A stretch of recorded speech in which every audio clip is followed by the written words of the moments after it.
walking the spirit is difficult, dealing with all of the ignorance. But in the Bible and still talking about the Bible, what is the benefit? Everything about you counterfeit, there ain't no rebuttal you can counter with. On the internet, you the master teacher, in real life, you powerless. Keep it real with you, I don't have time for this, I ride for this, my forefathers died for this. They cry for this opportunity, presently I possess, and right now you are the opposite. If you walk in love, you fulfill the law, don't get involved and you ain't giving it all. If you ever think it's cool to threaten another man's family, then you already lost. Chemtrails got aluminum, heavy metal saturate the atmosphere. Manhattan Project, time travel, Mandela effect, what happened here? GMO food processing to the whole world become obsolete. A black man who believes in Jesus got my own team taking shots at me. You trespassing on property that you don't fully understand properly. All the back and forth, that's not for me, that's for ROC and the war machine. If we ride together, then we ride together. If we can't do it, I'd rather leave. I still stand on the word of God till the day I die and no longer breathe. We trapped inside the diaspora, nightmares of the massacre.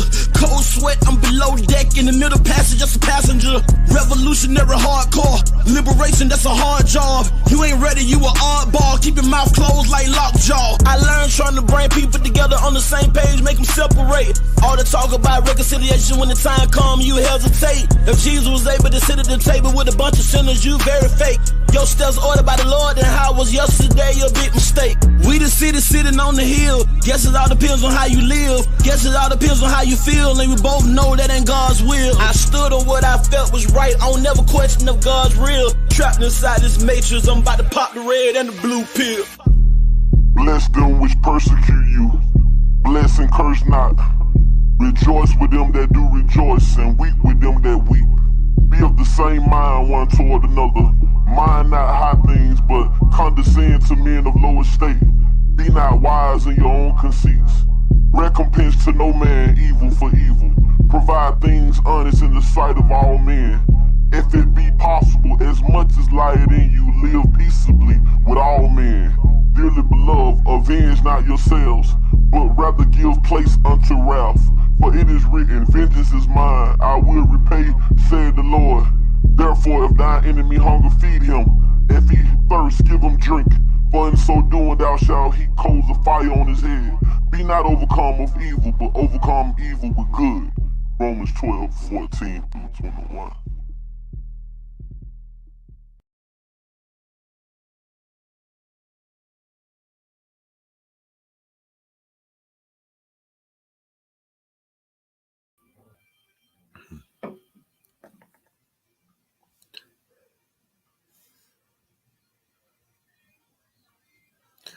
Peace, peace, peace. What it is, it's your brother Tavon Swano, a.k.a. the Orthodox Moor, a.k.a. the Seven Pillar Saracen, a.k.a. Brother Moore. Wishing you all peace and blessings. Hoping you're having a good day with your family. Real quick, I want to touch on something that I recently learned about. I learned that Teotw and Yakoba sat down with Sister E and some of the people from the Yap gang, like Sean Harris, I believe Sister Shari Naya. And I don't know if Brother Ibri was there or not, but I know a couple of the people were there. And I know they were able to have, from what I understand, a decent conversation and kind of some decent understandings on some things, of which I would like to touch on here a little bit. To my understanding, the brothers still have me on their blacklist, and no issue with that whatsoever. I'm a big proponent of the fact that you don't need to talk to anybody you don't want to talk to. So I'm not begging for a conversation, and nor do they need to have a conversation with me. Just like I keep telling people, they don't need to engage with the boo if they don't want to. So that being said, I do want to touch on some of the things that were touched on in that conversation that I know of. One of which is the fact that Teotw and Yakoba confirmed the concept of the fact that they believe that haplogroups are good for migrations. And I think going forward, this could be good for a good baseline understanding and a place of mutual respect and whatnot. Because a lot of what I try to do in the community is have conversations, finding out where people agree, finding out where they disagree, and then encouraging people to work together where they agree, and then respectfully disagree where they disagree. Respectfully disagree. I agree to disagree. So, for instance, in talking about DNA and haplogroups, it was never a haplogroup versus autosomal DNA concept. With me, I was trying to give them a conversation to where they could, again, one of the things I do is I interview multiple people with multiple different backgrounds, and I make sure people understand what they believe, etc., and I get their beliefs clearly brought out to the people and whatnot. So when I brought them on to talk about autosomal DNA, it wasn't autosomal versus haplogroups. Anybody painting that narrative is not painting the correct narrative. It needs to go back and look at the actual history of what was going on and the chronology of what was going on, and look at all the public conversations out there to get the proper chronology. But with that, like I said, in being able to respectfully agree to disagree, I don't need anybody to ever agree with what I'm talking about. However, what I'm talking about didn't even get to get properly put out there. It wasn't even touched on. With the exception of one thing. Teotw asked me, what is the end that I'm going for when I deal with DNA? And I told him two different things.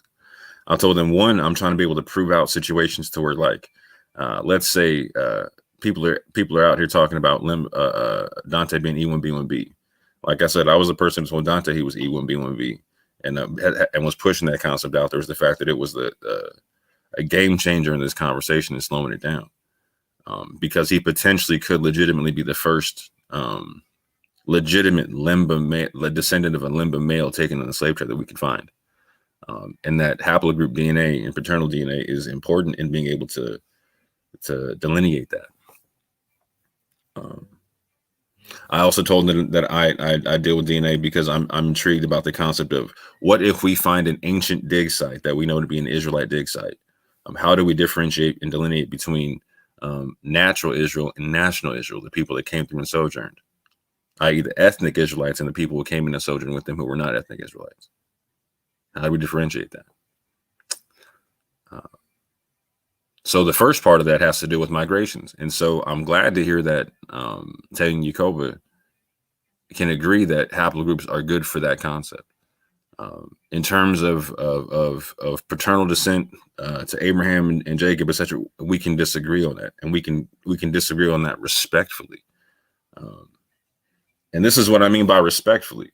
So me and my partners in like the War Machine and whatnot, right? We have, again, we are Black liberation theologist Christians. We are Torah only Israelites. We are Messianic Israelites. I'm an Islamic Israelite. And we all have slightly different perspectives on things. And we have a rule set as to what we agree on and to what we disagree on. And we will literally help each other out, playing devil's advocate on each other's arguments and whatnot, right? Because we want to make each other's arguments strong as possible. So for instance, let me say it like this, so me and my brother Anonymous Hebrew, right? One of the things that we do is we have a tag team that we do on in terms of proving the Exodus as an actual historical event that physically happened. We have two different timelines that we take on it, right? But we both agree that it can only have happened in either his timeline or my timeline. So if he runs into something that corroborates my timeline, he'll hit me up ASAP and throw it my way. If I run into something that corroborates his timeline, I throw it to him ASAP, because we can only help each other. So as Israelites, we can disagree on the timeline, but in helping each other out, we're both trying to prove the Exodus happened. So in terms of DNA, we can disagree on autosomal or haplogroups in terms of trying to find ancient descent. That's not an issue. Can we agree that that it's possible for us to be able to use things or no matter what we're doing with it, we're trying to prove out the Israelite concept? So to that end, I'm actually kind of like, so let me say it like this. So when I was talking to Teotw said that he didn't study haplogroups when on my last interview with him, right? And so I went back to go listen to what they were saying about their own haplogroup. And I went to go study a bit because I had never really studied their haplogroup because it wasn't amongst any of the people that I'd been looking at. For instance, like the Lemba don't carry G. None of the like the Ethiopian Jews don't carry G. None of the North African Jews carry the type of G that Teotw and Jacob have. But when I went to go look at it, I found something that was super intriguing. And this was just real recent. This was just within the last couple of days. Super intriguing. And when I first saw it, I didn't think that it would even matter to them because they seemed to throw away haplogroup. But when I heard that they were talking about this concept of they sat down with the Yap gang, were able to come to some common understanding, I thought, you know what, they might be able to catch this. They might not be offended at me bringing this up. So in hopes of being able to come to common terms on some stuff. This is for everyone in the community, but this is also for Teotw and Jacob. This is why your particular haplogroup is important in terms of migration, right?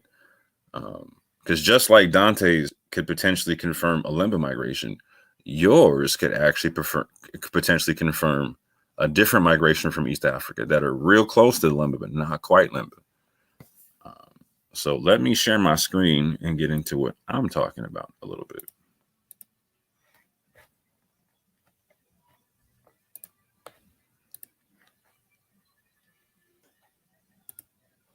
Now, to be clear, fam, I don't expect Teotw and Jacob and I to ever be best friends. I don't expect that they will ever agree with my stances on things, and I'm not asking them to, right? In fact, I'm probably still going to make some videos on where we disagree on things, but try to do so respectfully. But with that, I do want to highlight this information here. So let me get my join and present mode and let's get this popping.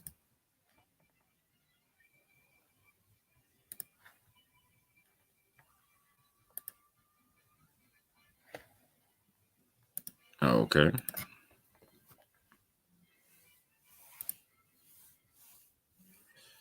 So I touched on these in another video. I'm going to briefly cover these here.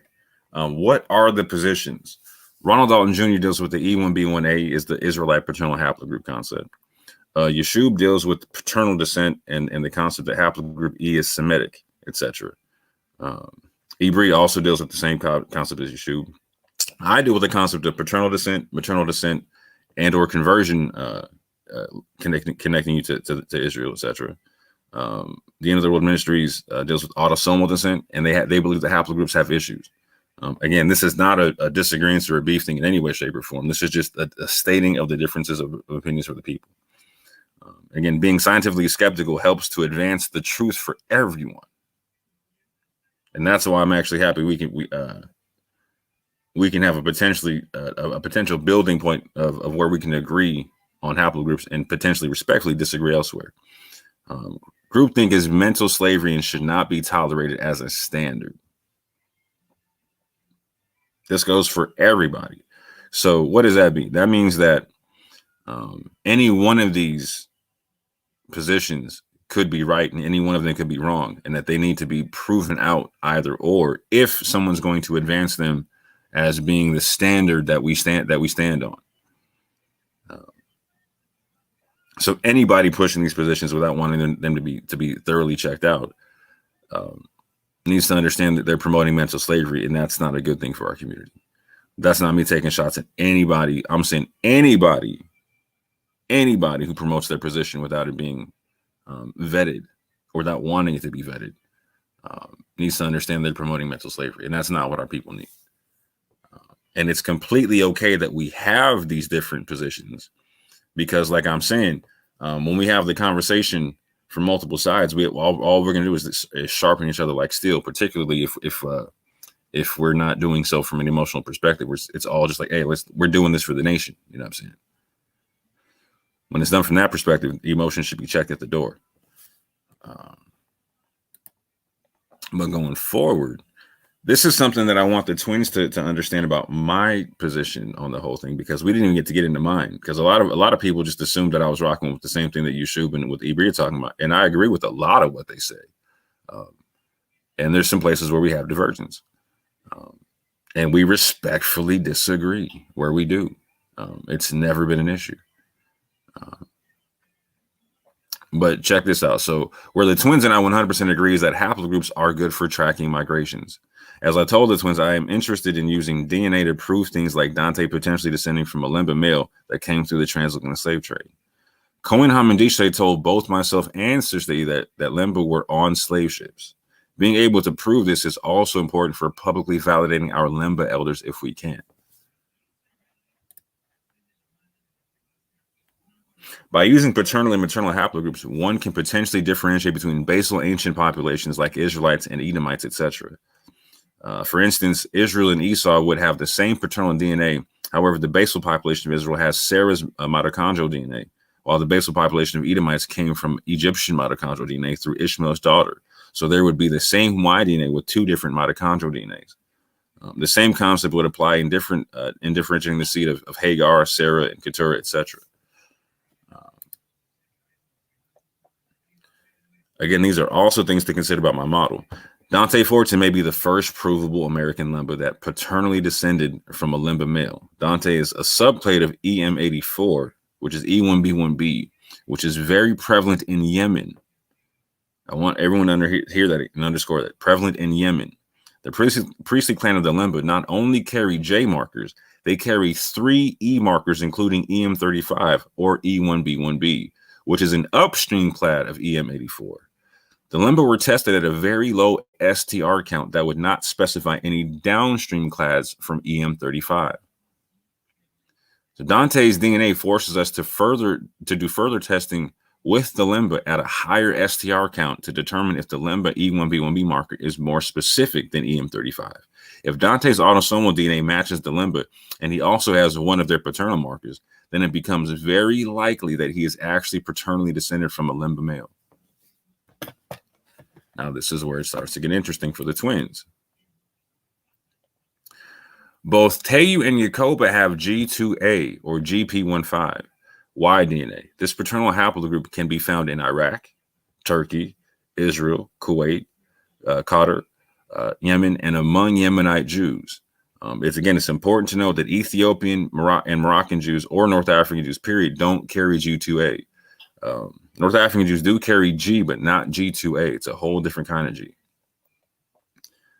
Although not common in Africa, right? Although not common in Africa. And this is why this is so significant, fam. So Teotw Yacoba, if you're watching, please listen to this part. Although not common in Africa, it can be found in the Comoros Islands off the coast of Mozambique. Now, why is this important? This is where the Lemba say that they went their migration from Yemen, etc., whatnot. But over 542,000 slaves, and not many of us know this, family. Over 542,000 slaves, over 500,000 slaves were taken from the ports of Mozambique and Madagascar into the transatlantic slave trade. One more time, over 542,000 slaves were taken from the ports of Mozambique and Madagascar into the transatlantic slave trade. So what does that mean in what I'm saying? Teotw and Yacoba's paternal haplogroup could potentially be used as a secondary confirmation to the same migrations out of Yemen to East Africa that the Lemba took. Again, this G2A can be found amongst Yemenites and the Yemenite Jews, right? Again, Dante's paternal haplogroup can be found amongst the people of Yemen as well, right? Again, potentially confirming this Yemenite migration that the Lemba say that they took, and going from Senna all the way to Southeast Africa, etc. Their Y DNA could also potentially be used to confirm 2 other paternal descendants of the East African slaves taken in the transatlantic slave trade. That's nothing to sneeze at, fam. I had to really take a look at that. I can disagree with them all day long on autosomal DNA, but when I saw this, I was like, yo, I gotta really look at this. I'm all about doing thought experiments and whatnot, right? And I put myself in thought experiments all day. And I had to really think about it. I was like, you know what? It's very plausible that them being G2A, it's very plausible that they could be amongst the descendants of the Comoros Islands that carry G2A. Now, check this out. Why is this important again? Because the Lemba don't carry G2A, making the twins' DNA potentially even more significant as a secondary Comorian confirmation. So we'll have two separate people groups off the same migration that are right next to each other that potentially could have gone in the same slave trade, having two really unique haplogroups found amongst Yemenites. That's a big deal, fam. This is the Comoros Islands, and this is Mozambique. This is Madagascar. The 4 islands are in between the 2 places. So we know that the Lemba went also to Zimbabwe and other places, but in Tanzania and other places. But we know they went to Mozambique, etc. Right? We know, and Mozambique and Madagascar were major ports where over 500,000 slaves were taken into the transatlantic slave trade. It's very plausible that people from the Comoros Islands got caught up in that. Extremely plausible. This is a picture of the queen, or of a queen, a Comorian queen from 1863. So you can see their phenotype all day. There's a lot of people that have a lot of Bantu DNA amongst the Comorians and whatnot. But I want you to take a look at something here, fam. I want you to take a look at one of her attendants and what she's wearing and how her clothing is lined up. That could very easily be some Israelite or Hebrew clothing right there. Very easily.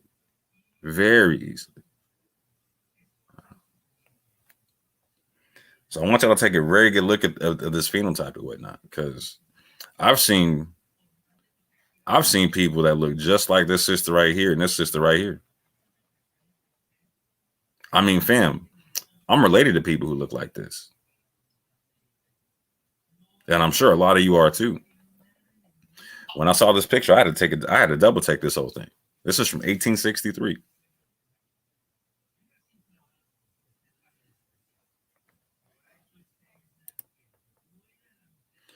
So we have a very realistic situation to where Dante could actually paternally descend from a Lemba male that came through the transatlantic slave trade, corroborating what Cohen Hamadishe on the right told us.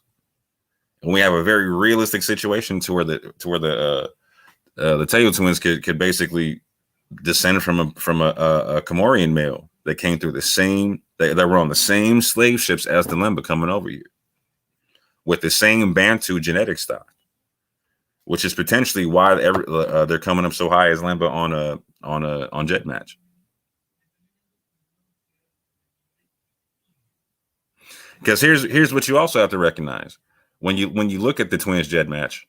Do they have European stuff that comes up? Yeah, yes they do, but they don't have a lot of European stuff that comes up. Or they're like 1/5 to 1/4 European on this stuff, right? So that does have to be taken into account. Do they most likely have some Ashkenazi background or some Ashkenazi connections within jet match? Probably, and I'll definitely touch on that in another video. But this also needs to be understood. Their connection to it, how to explain, is so minuscule. In particular to their connection to the East Africa, it would lead me to believe that they're related to other Ashkenazi who have G2A, but not necessarily directly descended from them, if that makes sense. So I was telling Dante when I was looking at his jet match that his numbers on his jet match, they jump so much to where it looks obvious to where like he looks like he's a mixture of 2 different lineages. He looks like he looks like what you expect if an East African were dropped off into a whole bunch of West African DNA out of nowhere, like through a slave trade, and had no one else to mix with but West Africans. It's very, very possible that the Teotw twins descend from a male who were G2A that also have the Yemenite marker.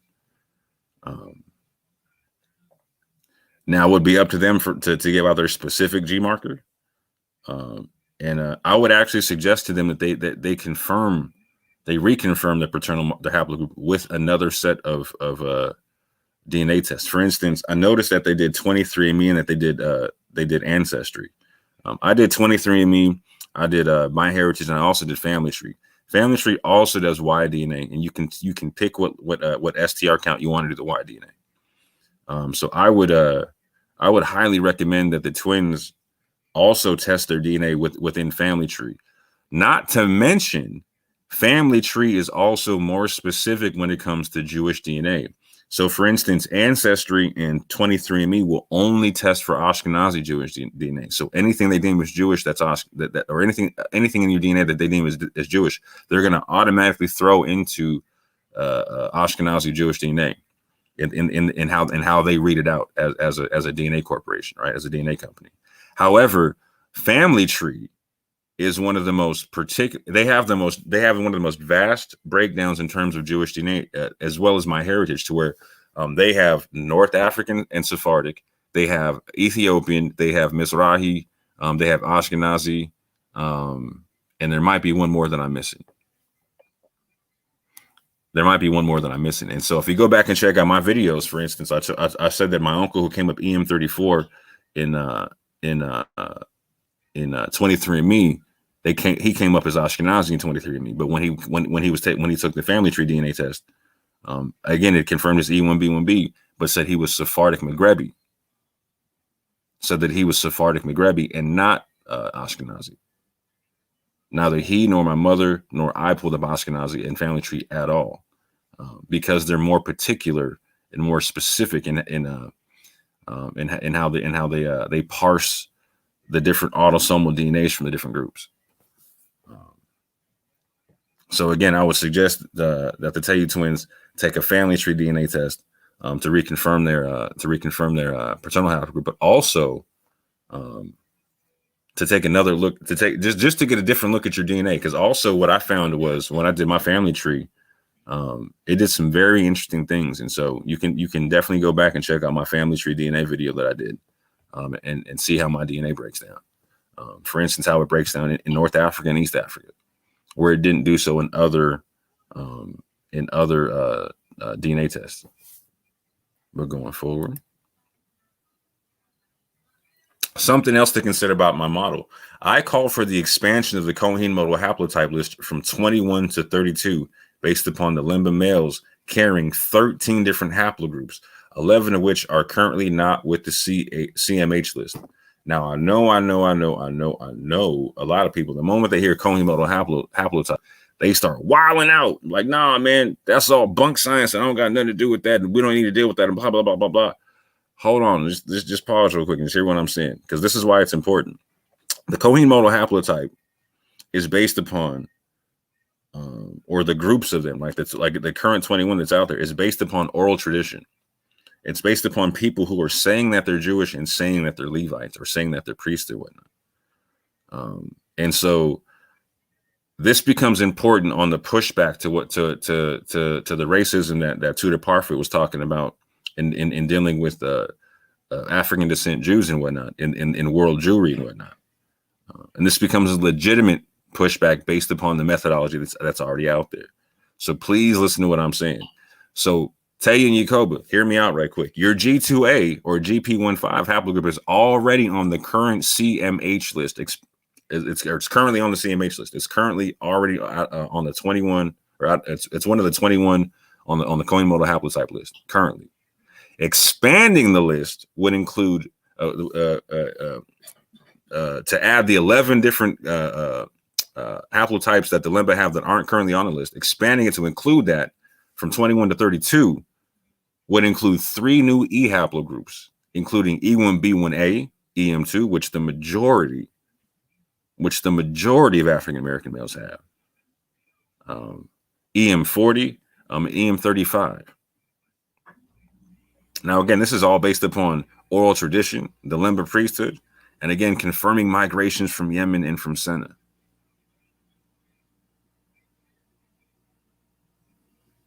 So We know that the Lemba have a J marker that people in Yemen have, but they also have other markers that people in Yemen could also have, including that E1B1B marker, right? But beyond that, the one that Dante has, but beyond that, we know that they also have E1B1A amongst their males, amongst their priesthood. It's not 100% J. It's not 100% J. So I want you to take a look at this, man. And this is why the Lemba have such an issue with their DNA test. Is because when you actually look at how the Cohen modal haplotype is established based upon oral tradition and practice, etc., you have to expand. You have to expand it from 21 to 32. And in doing so, you have to include these other E markers, which again opens up all of Africa and all the people who are saying that they're Jews, etc. This is one of the other reasons why I deal with DNA. This is the third major reason why I do so. To push back on current paradigms within the current paradigms. One, to expose the racism, but two, to nullify it. Because you can't really argue with this if you're using their methodology. Like, so if they're basing everything off of oral tradition and practice, and we know through, again, so Sister E and I have the most interview time on the internet with the Lemba between both of our channels. You're not going to find more time with one Lemba individual in an interview on the internet. It's not going to happen. And we know from those interviews very specifically in a lot of detail what their practices are. We know from the test that Teotw Parfait did what their DNA is. And so again, look at the bottom here, fam. These in the blue here would be the new added Cohen modal haplotypes to the list based upon the Lemba. And you know what? This is EM2 is found in West Africa. T1A2 is found in West Africa. And some of these J markers are found in West Africa as well.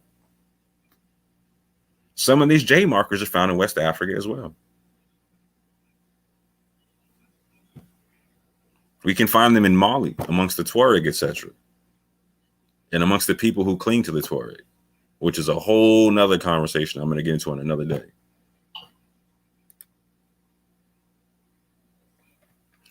This is also important to understand.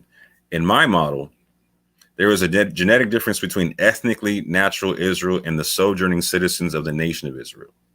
I have clearly said that I believe that when Israel is gathered from the four corners of the earth, that they will look like all four corners of the earth.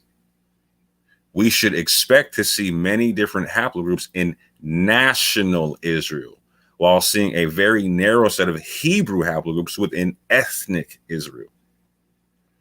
I personally lean towards Abraham being E1B1B.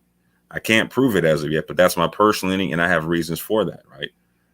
I also lean towards Sarah being either L2 or L3.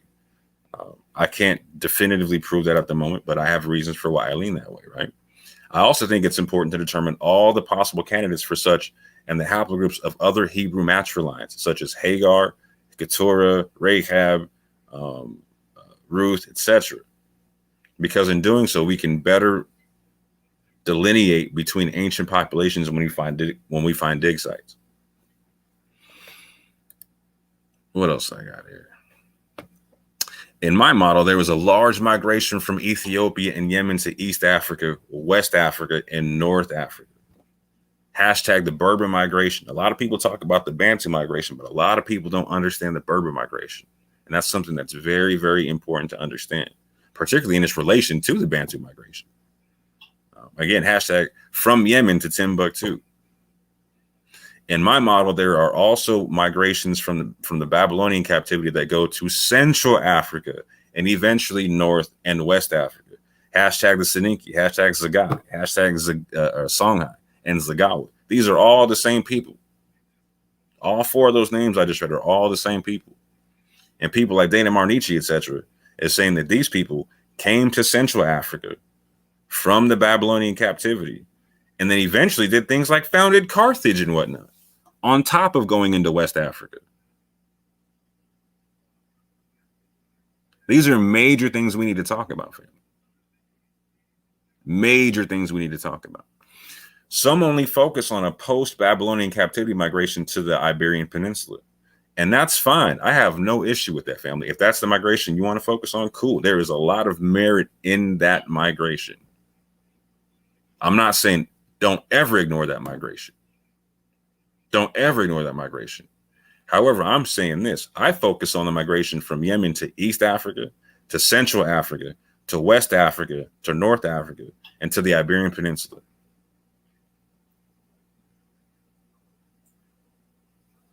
I focus on that Babylonian captivity that went from Yemen.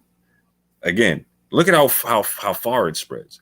It goes from Yemen to Central Africa, all the way to Spain, fam, all the way to that Iberian Peninsula. That's how far that range was for people leaving that captivity. We should expect to see the haplogroups of that migration among us if we descend from the nation of Israel. So we shouldn't expect to see one haplogroup amongst the nation of Israel. Not the nation. Amongst ethnic Israel, you're going to see narrow haplogroups. But amongst the nation where we intake sojourners and all that, you're going to see multiple haplogroups. So yeah, it's not inconsistent for us to see potentially Dante being E1B1B and potentially Teotw Yakoba being G2A and also being of national Israel, being hemmed up on slave ships, etc., whatnot. We should expect to see a lot of that. Like I'm telling family, we should expect to see some J pop up every now and again. We should expect to see some T pop up, some R1 pop up.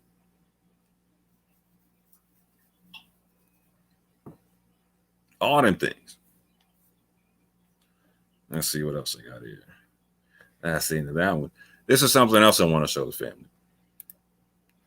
Let me check my comments right quick, see if I've lost anybody. Okay. Let me go back to another presentation.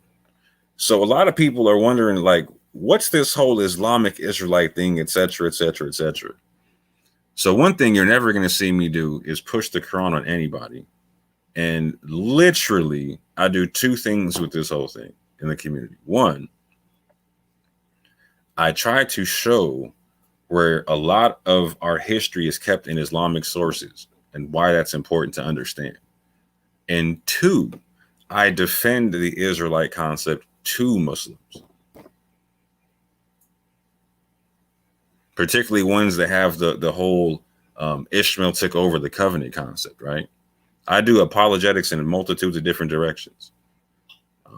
Now, some people may not find that important or valuable.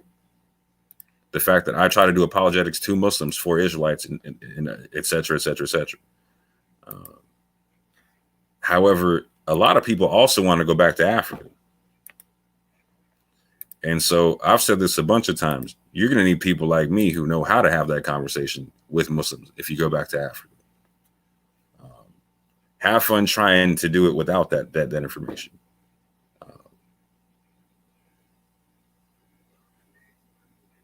So again, no one's trying to make anybody a Muslim.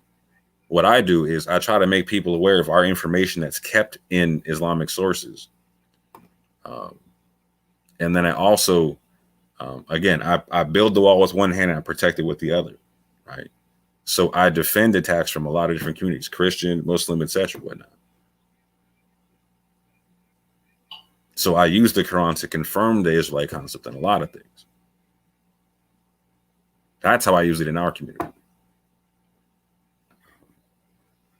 But something I've also done is I talk a lot about this migration from Yemen through Central Africa to West Africa.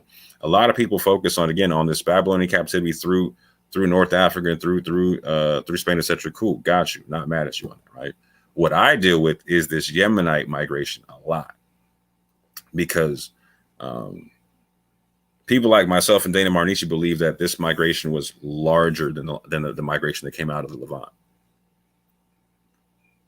So I will show Islamic sources that document this migration. I will show the Tariq al-Sudan and the Tariq al-Fatash, where it's talking about, again, the history of the Sudan is a West African chronicle written in Arabic by a Berber author.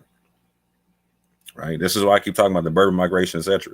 The Berbers in North Africa. There's Berbers in West Africa as well. There's Berbers in Nigeria and all them kind of things. In Mali, all them kind of things. Right. Again, it also speaks about prior Songhai dynasties. Again, Songhai linking up to what I was just talking about with the Songhai, Zagai, Zagawa, etc. Right. Saninki, all them things. Right. Among the Mali Empire and the Tuareg. These Islamic sources document people coming over from Yemen to Mali, and doing so right around the time of the fall of the Himyarite kingdom in Yemen, which was a Jewish or an Israelite kingdom that fell circa 525 AD. This is before the rise of Islam.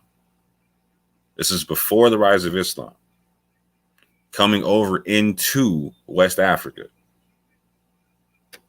The Himyarites were going in on the Arabian Christians and whatnot in Najran, and the Ethiopian Christians weren't vibing it, and so they put the beat down on the Himyarites, and the Himyarites dipped all the way to West Africa. Obviously not all of them, but there was a large migration.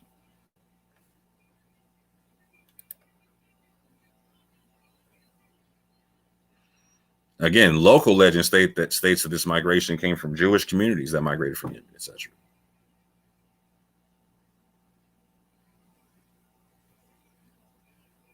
Again, and they also, again, I already touched on the fact that this migration came from a Jewish kingdom, and this is the same area that includes the Hadramaut region where the Lemba were in Senna.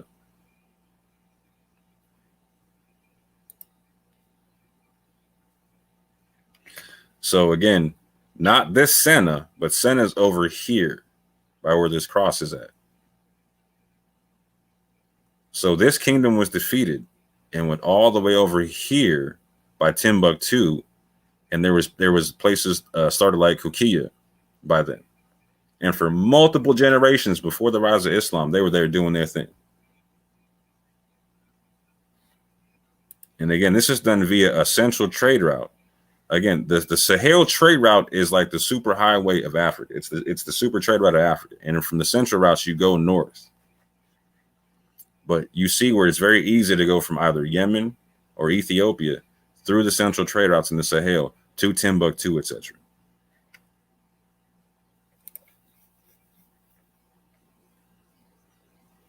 There were 14 rulers of this Kukiya dynasty before the rise of Islam. I'm not going to get into all this because I've covered all this before. I'm lightly touching on this stuff. There were 14 rulers of that dynasty before the rise of Islam. So you'll hear me talk a lot about the fact that there was a lot of Moors and a lot of Israelites, etc., in West Africa that converted to Islam, or that there were a lot of Israelites amongst the Moors, etc., whatnot. That is a fact. It is an absolute fact. It is an absolute fact. And I'm going to be getting on what that looks like in a whole nother video. But I want to point out the fact that there's documentation in Islamic sources of these migrations. And that's why this is important. That's why I bring these out, family. Not to be like, oh, to uplift Islam or Muslims or whatever. No. I'm trying to bring out information to help people put the puzzle pieces together and whatnot, right? Track the migrations, track where we went. Why do we have Ethiopian DNA? Why do we have Yemenite DNA, et cetera, et cetera, et cetera, et cetera? Because I'm aware of this information. That's why I'm bringing it out. We have the Tariq al-Fatash talking about the same concept in the 17th century, right? Where there's literally, same area, right? There's a community of people called the B'nai Israel that have 333 wells, have 7 leaders, and had an army of 1,500 men. And again, this is next to Timbuktu in Mali.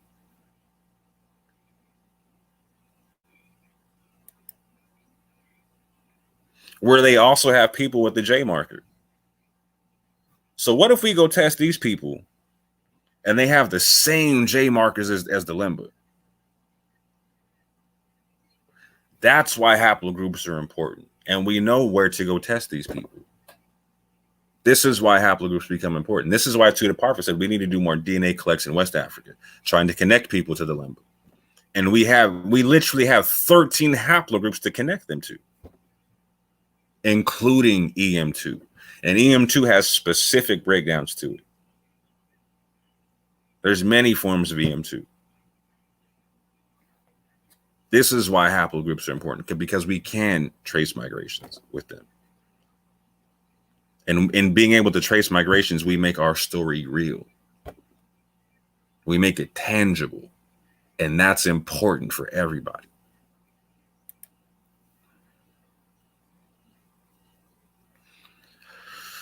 I'll get into this later, but there was a Timbuktu expulsion of Spain. There's a Timbuktu expulsion in 1492, just like there was in Spain. A lot of people focus on what happened in Spain and don't focus on how this affected Africa. So if there was an expulsion, and if there was a decree in Mali at the time, right, then there had to be Israelites there for there to be a decree to fall upon. Now, a lot of people focus on this. A lot of people want to focus on this time period here and to be like, oh, see, and this is where the fight comes in with faithful to God. And a lot of other people are like, oh, see, the only Jews that came into West Africa came from the Iberian Peninsula. See, now I've literally had this beef with faithful to God before, and faithful had to admit, because he pulled out the Tariq al-Fatash and the Tariq al-Sudan. I told him where to go in them joints. I told him where to go, and he was like, yeah, all right, now you tell me that didn't happen. And he was like, well, yeah, I have to admit that there's people that came from him. And I was like, yeah, well, like it was a Jewish kingdom. He was like, well, yeah, but we don't know if the people that came over were Jews or not. But oral tradition supports that. Oral tradition supports that. And so what we all know from Dana Marnichi's work, and also from Teotw, is that the Haplogroup, where the Lemba rat was the darkest part of Arabia. Historically speaking, the Haplogroup was the blackest part of Arabia. The blackest part of Arabia. So we know the people that were coming over from there were not so-called European-looking Jews, etc. That was not what was going down. The Lemba went to Lemba to Yemen to go blend in and whatnot, not to go stand out. Not to go stand out. So this migration from Yemen through Central Africa to West Africa becomes super important to our story, fam. Because it's a migration that the urban apologists can't do anything about. Even Abu had to recognize, oh wow, like at first he was saying that his concept on Jedmatch was like, yeah, anybody having African descent is probably going to become an Ethiopian Jew. And he was making the assumption because he has Moroccan descent. But when we compared our Jedmatches, and particularly with my mother's, who almost looks identical to his, my mother's also North African, right? Very similar lineage, right? But you can see you can see where her Jedmatch numbers make it look like she has a migration from Yemen to Ethiopia to North Africa to Morocco. And you know what, fam? I actually have East African descent from my mother.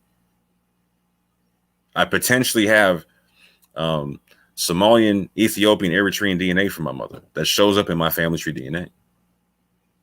So when I started talking about the Himyarite migration, Abu had to slow down. He's like, wow, it's possible. I can't deny it. It's possible. He had to end the conversation like, even though it's possible, I don't connect myself to being Israelite.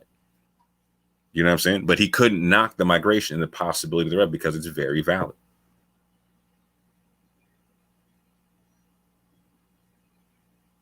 It's very valid. Going forward. So the man on the left is a man is a Mende man from Mali. The man on the right is Cohen Hamadishe. There could literally be a direct genetic link between these two men. And you know what, family? We owe it to them and to the rest of us to find out if there is a genetic link. Autosomally and patrilineally. And matrilineally as well. Because the women are very important in being able to map migrations. A lot of people talk about the seed of the man, but the Bible talks about two seeds, the woman's seed and the man's seed. To me, that's clear concepts of mitochondrial and patrilineal DNA and being able to map descent between the two. This is where I slightly differ from me breeding from Yeshua or whatnot, because I do believe the matrilineal descent is extremely important in being able to narrow down different groups or whatnot.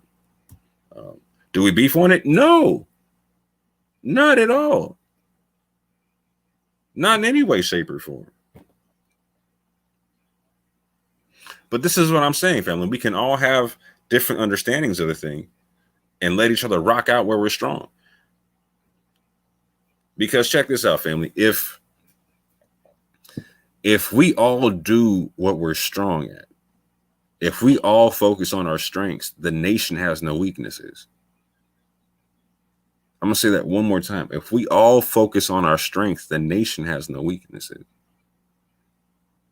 And that's why I consistently try to have conversations where I bring people's beliefs out and find out where we can respectfully agree and definitely where we can respectfully disagree, because I'm not trying to beef with anybody on where we disagree. There's no time for that. There's no point in that. But if we can find points of agreement, like, oh, okay, haplogroups are good for migration. Cool. We don't got to talk about anything else but that. And we can start building on migration. We can start building on that for the sake of everybody. For the sake of everybody. Did I put one more in here? No, I didn't. But with that, family, I'm not going to belabor the point. I know y'all are dealing with your family and whatnot.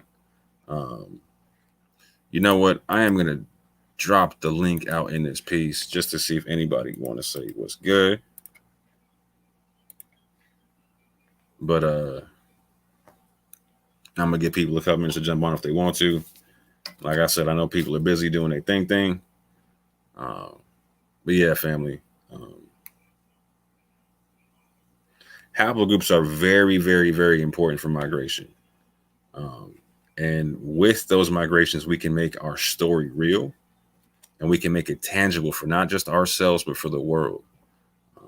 And we can do things like prove out when Cohen Hamadishe says, there were Lemba on slave ships. We can prove that out with haplogroups.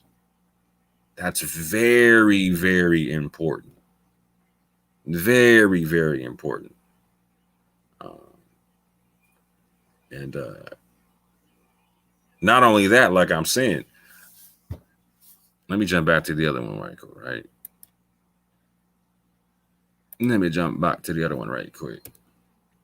So like I said, we all know about the Lemba. But because of haplogroups, et cetera, now I just got introduced to a new group of people that I didn't even know about because of Teotw and Yacoba's haplogroup. And where they say, cool, like I don't study haplogroups, whatever. Okay, that's not their necessary strength, right? That's not their necessary strength. But for people who do study haplogroup, in short order, they can come up with information like this and be like, look, man, y'all might be on some stuff where y'all came from East Africa too, and could potentially be the first provable Comorians that came through that we can prove coming through the slave trade because of your haplogroup. Now we're now forced to go do more testing because of Dante and the Teotw twins. Because of Dante and the Teotw twins. So we can agree to disagree on the autosomal concept all day in terms of how far back we can go with it. We can put that argument to the side because it's not, when I say argument, I don't mean beef. I mean like scholastic argument, scholastic dialogue. We can put that one to the side because we can agree to disagree on that. And we can talk about what can we do with migrations with the haplogroups. Well, this is what we can do, fam. We can potentially prove that y'all come from Comorians. We can potentially prove that Dante comes from Lembas, and that y'all are that your patrilineal descendants were both on slave ships together coming to the Americas, because there was over 500,000 people, 500,000 slaves taken from the ports of Mozambique and Madagascar, and the Comorian Islands, Comoros Islands, are right smack dab in the middle between both those countries. So it becomes very, very plausible. And working out stuff like this and thought experiments like this is exactly why people in the urban apologist community respect the way I get down and respect the way the people I know get down, because we put out these thoughtful concepts. We're like, you have to really beat this down. You got to really come at it or whatnot, right? It's a little bit different than saying, yeah, okay, Ouida was the kingdom of Judah in West Africa, right? That's debatable in a lot of stuff, right? This becomes a lot easier to prove out scientifically. And the truth is, when we bring stuff out like this out, it starts moving the bar and raising the bar in terms of information, because now we're being forced to go recheck information now. We have to, and other people scholastically and scientifically have to. You can't deny the fact that when people are E1B1B or like the sub branch of EM84 like Dante, you can't sneeze at that, particularly when he doesn't have a whole bunch of European DNA, and it's a particularly Yemenite heavy haplogroup. You can't sneeze at that. You can't sneeze at the fact that Teotw may potentially descend from a Comorian male that came through the slave trade, and that they need to go double check their haplogroup and whatnot, and need to go and potentially could have the same haplogroup. You can't sneeze at that. That's why these thought experiments become very, very important to the community and whatnot, right? And being able to walk them out scholastically become very, very important, because it can make things tangible. That's what we can do with science, is we can make things tangible, and that's very important, particularly in sticking to this scientific method, right? Does that mean science is my God? No. No, I believe God gave me science. And like Sean Harris said, we're using every aspect and everything that we can to prove out the story, to show the story we're all talking about. And this becomes a very big aspect of it, because you can't, because who's talking about, so I was dealing with Garfield and whatnot, right? And Garfield and Ngozi were like, no, I mean, there was no big East African concept. There was no you know what I'm saying? They weren't taking no slaves from East Africa. I had to show them otherwise, right? And once I showed them otherwise, they were like, you know what? Okay, respect. I gotta accept this now. You know what I'm saying? And that's, again, and I started looking into it because Cohen Hamadise told me on camera, hey, Lemba were on slave ships. When the elder told me that, I was like, hey, let me go see if I can go prove this out for the elder right quick. You know what I'm saying? And you know what? We potentially can. And now we control that narrative. And like I told you, telling you, Cole, but now we can potentially control the methods of doing this stuff, right? And doing the testing, et cetera, right? That becomes a very big deal, because we're no longer in the passenger seat, we're in the driver's seat. And that's what making things tangible can do. But with that, family, I'm going to shut this thing down right quick. I pray y'all have a good one with your family. You know what I'm saying? I pray y'all were edified by some of this information that came out. You know what? Oh, I got people jumping in right quick. Hold up. Let me stop sharing my joint right quick. Hey, Bree, what's good? Shalom, Mark. Shalom. I'm pulling up something real quick, but hopefully you can do a little bit of more dialogue while I pull this up. No worries. And who is DTE? Shalom. What's going on? All is well. What's good with y'all? Yes, sir. I I completely agree. Ever since Benaiah Israel dropped one message, and he featured My True I'm gonna come back Ancestry. real quick. Hold on. Sorry, Okay. sorry to interrupt you, but I need to That's all switch good. to my other account. No, you're good. Yeah, so he dropped the My True Ancestry DNA link, so I started using that, and like my mind has been blown just with the research I've been able to do to see the samples that I'm related to and to connect it with like history that we've been told and stuff like that. It's absolutely amazing. So I completely agree that, you know, we can map this thing out and get to the bottom of it. You know, I discovered that like if you look at the history of the Lemba and what they say, they said that, okay, we came from Israel. We were banished during the time of Ezra and Nehemiah. And we went to Yemen. And then we left Yemen. They said that they went to Ethiopia and that they married or they intermixed with Ethiopians. And after that, they tried to create another community like Sena inside Kenya and Tanzania. And then some of them ended up going to Malawi. So as I upgraded my account on My True Ancestry, I have a huge community of samples from Kenya, Tanzania, and Malawi. And Yeah, my Kenya is crazy. My oldest stuff comes from Kenya. You know what I'm saying? Like Kenya, Ethiopia. exactly like 2,000 years ago. Yeah, the 25. Yeah, exactly. And it's like almost all of those samples, they're closely related to Ethiopian Jews. Facts. And it's just like, it's like, hold on, like nobody can gaslight us when we actually show like, no, look, this is what's real. I'm not telling you my opinion. I'm not telling you what I claim. I'm not coming to you with some sort of doctrine that I cooked up in my basement. This is just data. Facts. You know, so it's been very, and it's becoming more and more tangible day by day. Yes, sir. Day by day.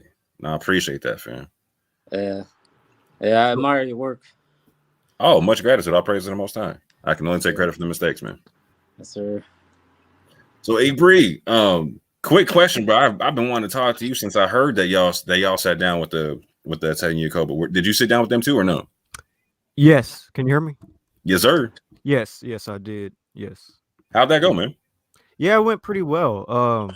Basically, in the conversation, we came to a truce, and you know, we were like, all right, so the next time someone like Berean TV or G-Con or Abu or Faithful to God, whenever somebody brings up DNA, direct them to Yap Gang, direct them to us, because we're, you know, the side of Israel that deals with genetics the most and DNA the most, that type of science.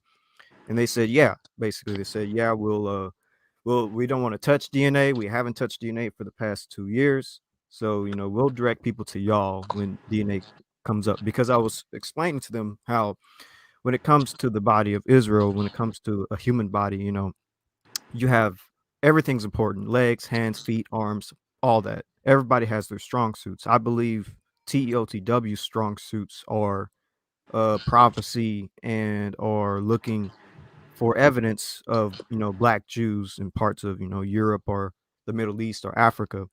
So I feel like that's where their strong suits are. So they're going to focus more on that aspect, and we're going to focus more on the DNA and genetic aspect. So that's the grounds that we sort of ended off on when it came to our discussion. And you know, we both agreed to that.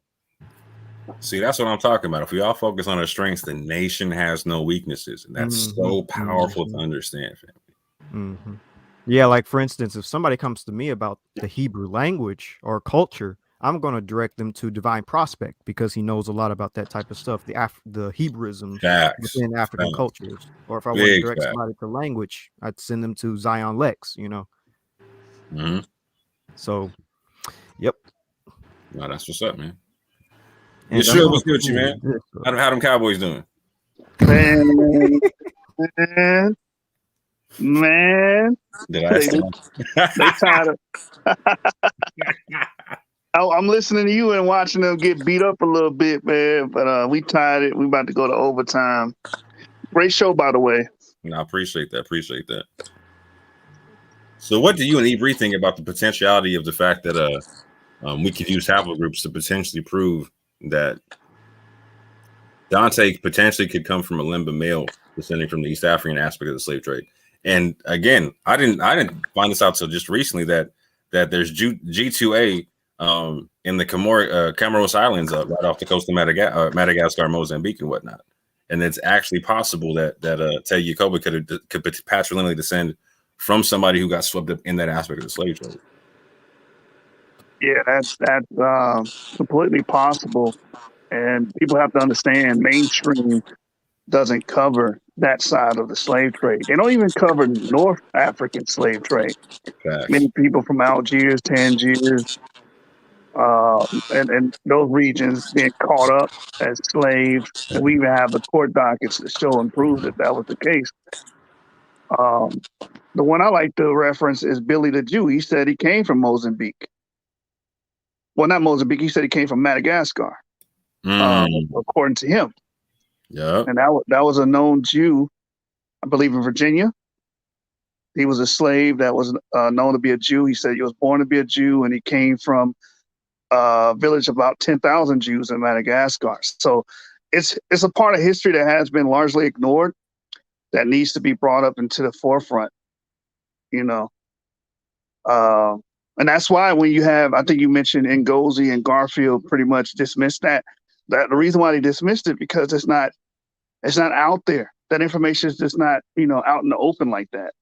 So it's our job, to use our voice and our channels to, bring stuff like that back to life and dig it up so the people can at least know about it. Mm-hmm. But yeah, that is a very important component that took place because I think you brought up a figure like 500,000. That's a lot when you think about how many slaves came over here. Facts, fam.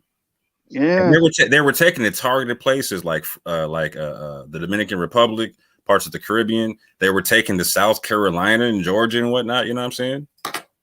Right.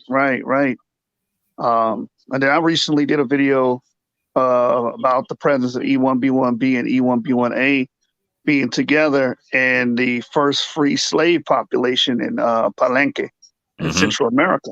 Mm-hmm. So they could have very well have came that route as well, being E1B1B and stuff of that nature. So I think it's good, man, that we point people to these sources and information because if we don't do it, who will, Right.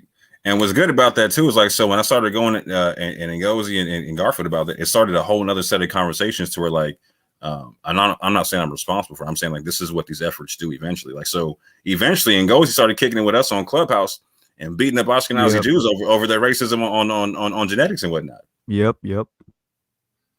That blew my mind. I was like, yo, I'm sitting here between Yeshub and Ngozi beating up some Zionists right quick over their racism. I'm like, yo, I never thought I was gonna see this. That was cool though, you know what I'm saying? And then Ngozi coming back on your channel to talk about genetics, etc. You know what I'm saying? And smash arguments that the UA community were using that were incorrect and whatnot, and how they were misframing the conversation and whatnot. I thought that was huge, man. Well, when you're dealing with someone that can see the information in the data for what it is, it's inevitable. Right. You know what I mean? You can't escape it. Once you start seeing, okay, our DNA is in the talk and the discussions of the Jews, period, you have to take a step back and say, okay, there's more to it than just, people on the corner screaming and yelling at people. Making a proclamation. There's more to it. There's concrete evidence that backs what we're saying. And that's why we spend so much time and dedication on DNA science and haplogroups and finding out the origin of people groups. I think it's very pertinent to our studies and our walk. If we're going to, like you said during the video, make it tangible, make it real, make it, observable, empirical, for the people can know that, hey, there's more to this than just claims, Facts.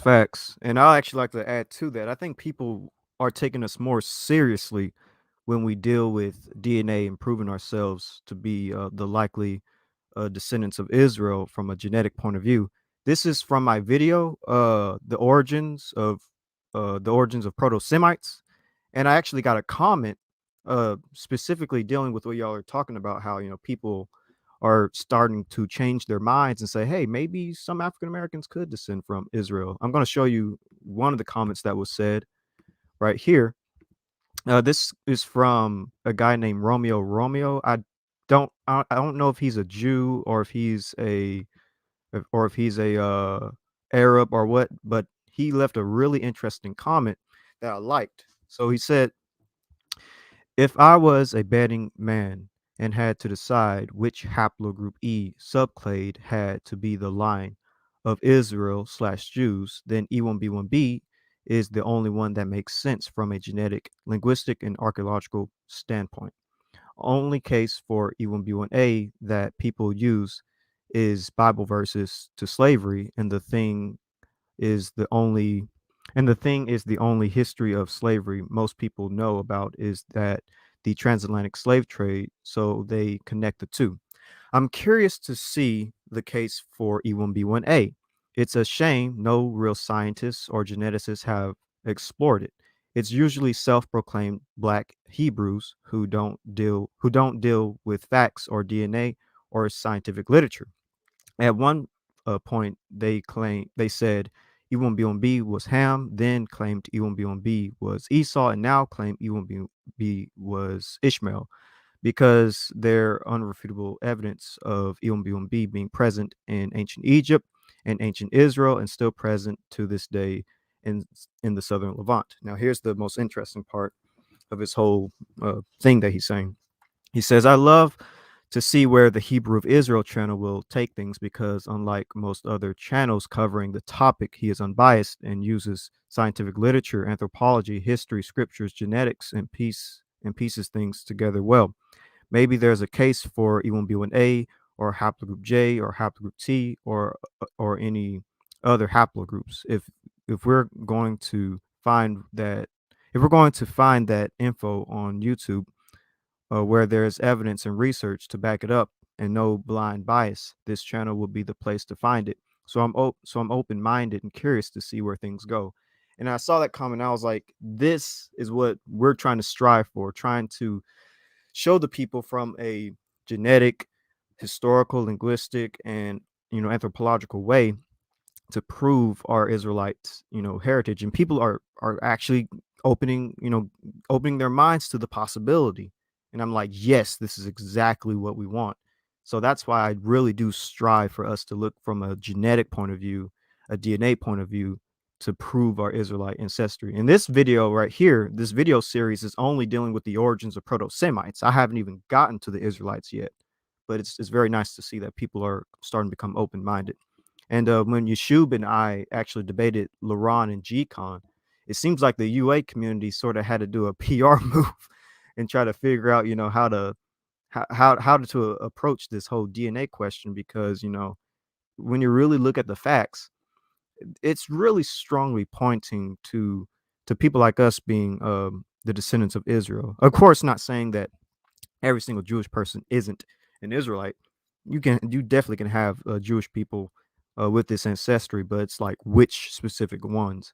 And of course, me and Yeshua, we say those with haplogroup E. But anyways, I just wanted to share that with you guys, how, we are changing people's minds by looking into DNA. Even on Clubhouse, we managed to get a few Jewish allies that were like curious, because they were like, oh, okay, so there's something there. So, that's just what I wanted to share.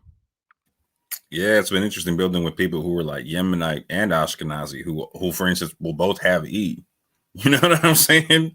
Like that was a big, like the whole concept that for instance, like y'all were pushing with Ngozi, etc., to where like genetics kills racism. You know what I'm saying? Like to me, that's so profound and so powerful. And I think people need to understand the depths of that. I mean, how it can do such. Because like I was I was watching it before my eyes. I was like, wow, I'm seeing people come together over the fact like they look different, etc., but they still have the same haplogroup. And they're like, okay, we're connected over this. This is interesting. And they're not. Some people couldn't stand it, right? But some people had no issue with it. And to me, that became very, very telling and whatnot. And particularly telling about the sign of the times and whatnot. Go ahead. Yeah, definitely. Yeah, Ngozi or Amir, his other name. Yeah, when we were talking to him, me and Yeshub, he really liked Yeshub and I's aspect to a DNA approach when it comes to proving Israel versus other BHI's ideas of proving it. So yeah, and he's part of what Dagger Squad or something like that. He was part of Amon-Ra. Yeah, he was part of the Amon-Ra squad a long time ago. Amon-Ra. Yeah. Definitely even seeing them kind of come to our favor, and even to a certain extent, Abu might be liking or interested in this aspect. I've been thinking along these lines too lately, since doing deeper research into my DNA, because I noticed that, okay, I'm most closely related to the Lemba according to my true ancestry, but then I'm further related to Ethiopian Jews. But then if I put more samples in the mix, I see that, okay, I'm further related to other Jewish groups inside the world, and so are my links from Kenya and Tanzania that were presumably the ancestors of the Lemba. So I started thinking, there's sources from history that say that the Jews were neither white nor black, but they were in between, like that's a brown from the Mishnah. color. Yeah, that's from the Mishnah. They were Boxwood. brown, like an olive. And so when you look at boxwood or an olive, you see that, that can be quite brown. That could be a light brown, or it could be a darker brown. And that is actually consistent with historical records that I've seen of the Jews and things like that. So I was thinking, what if the Ethiopian Jews are the purest type of example of what the Jews used to look like? And because we see people like Ashkenazi Jews or something like that, they were inside European lands, and hey, what a coincidence, they're white. But there's people like us in the Lemba who were inside, the land of Ham, and hey, what a coincidence, we're darker, we're black. So I was just considering to myself, maybe we are, clearly, like, we're related, we're all related. So yeah, I was just thinking, like, that could be one way of looking at the situation, Yeah. Like, No, go ahead. My fault. Go ahead. No, I pretty much finished. I was just basically just thinking of, like, the Falasha or the Ethiopian Jews is like the in between us and other Jewish groups, because that's what they literally appear as on my PCA charts. Facts. So I think we all agree that the base group of Israelites ethnically were Afro-Asiatic people and whatnot, right? Correct. And so I think that people like the Somali and the people like the Ethiopian Jews, etc., I think they're a good concept of what Afro-Asiatic looks like, right? Because it's not sub-Saharan African, it's Afro-Asiatic, right? But at the same point in time, like there's some phenotypes that you see over there that still you can see the blend going into to West Africa, right? So yes, but that also goes it leads to the question, like, so where did E1B1A originate? A lot of people got this whole like West Africa concept, and it may not be like that, fam. It may have started in the East and went to the West, right? The thing about that and the whole E1B1A thing is that, I started out doing research like 4 years ago into this topic, and as I dug into the research, I was inevitably led to Egypt because I saw the Lakshish reliefs. I saw the Lakshish remains, what they were described as. They were described as Cushites or Ethiopians and Upper Egyptians, which coincidentally, that's who history records the Jews as. You have Tacitus, you have, Strabo, who said that, the Jews are mostly descended from Egyptians, or many assure us that they're descended from Ethiopians, so which is Cushites or Nubians.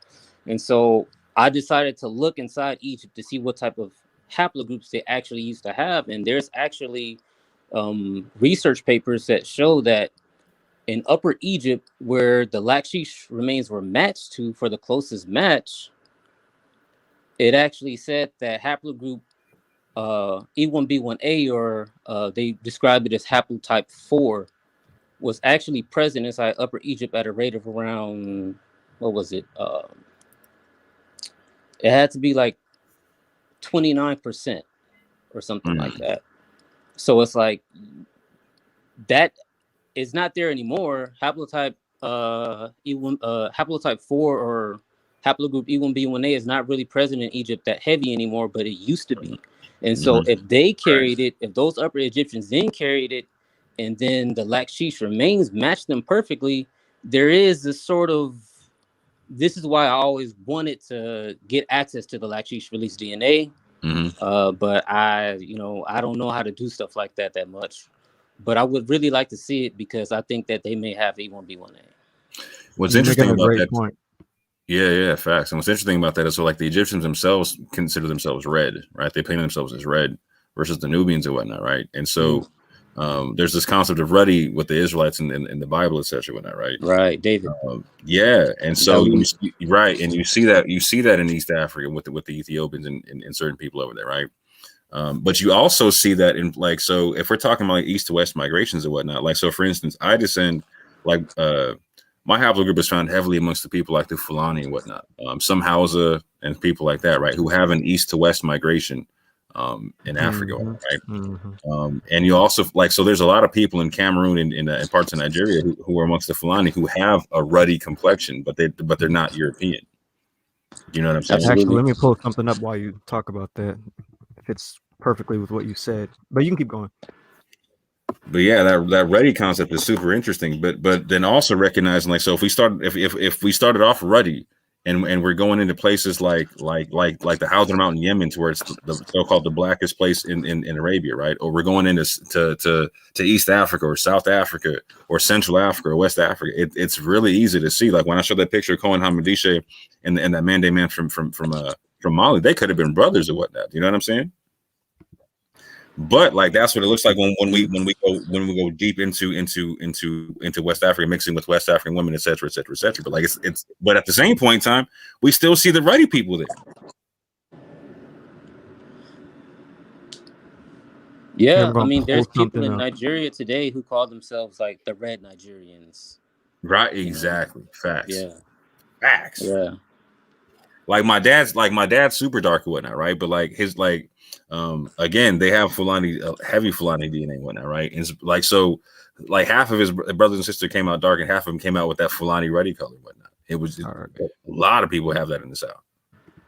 Here, I'm going to share this. This fits exactly with what y'all are saying.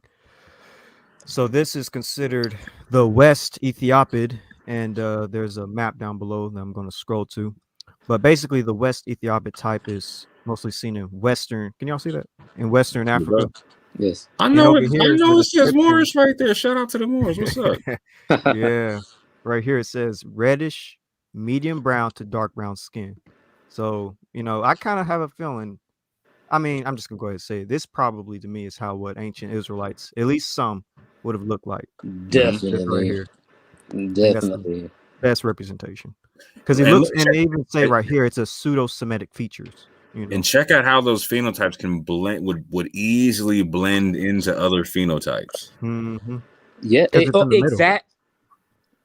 Exactly. Avery, you're wrong. The ancient Jews look like Steven Spielberg. Look like Armenoids, huh? Yeah. Armenoids.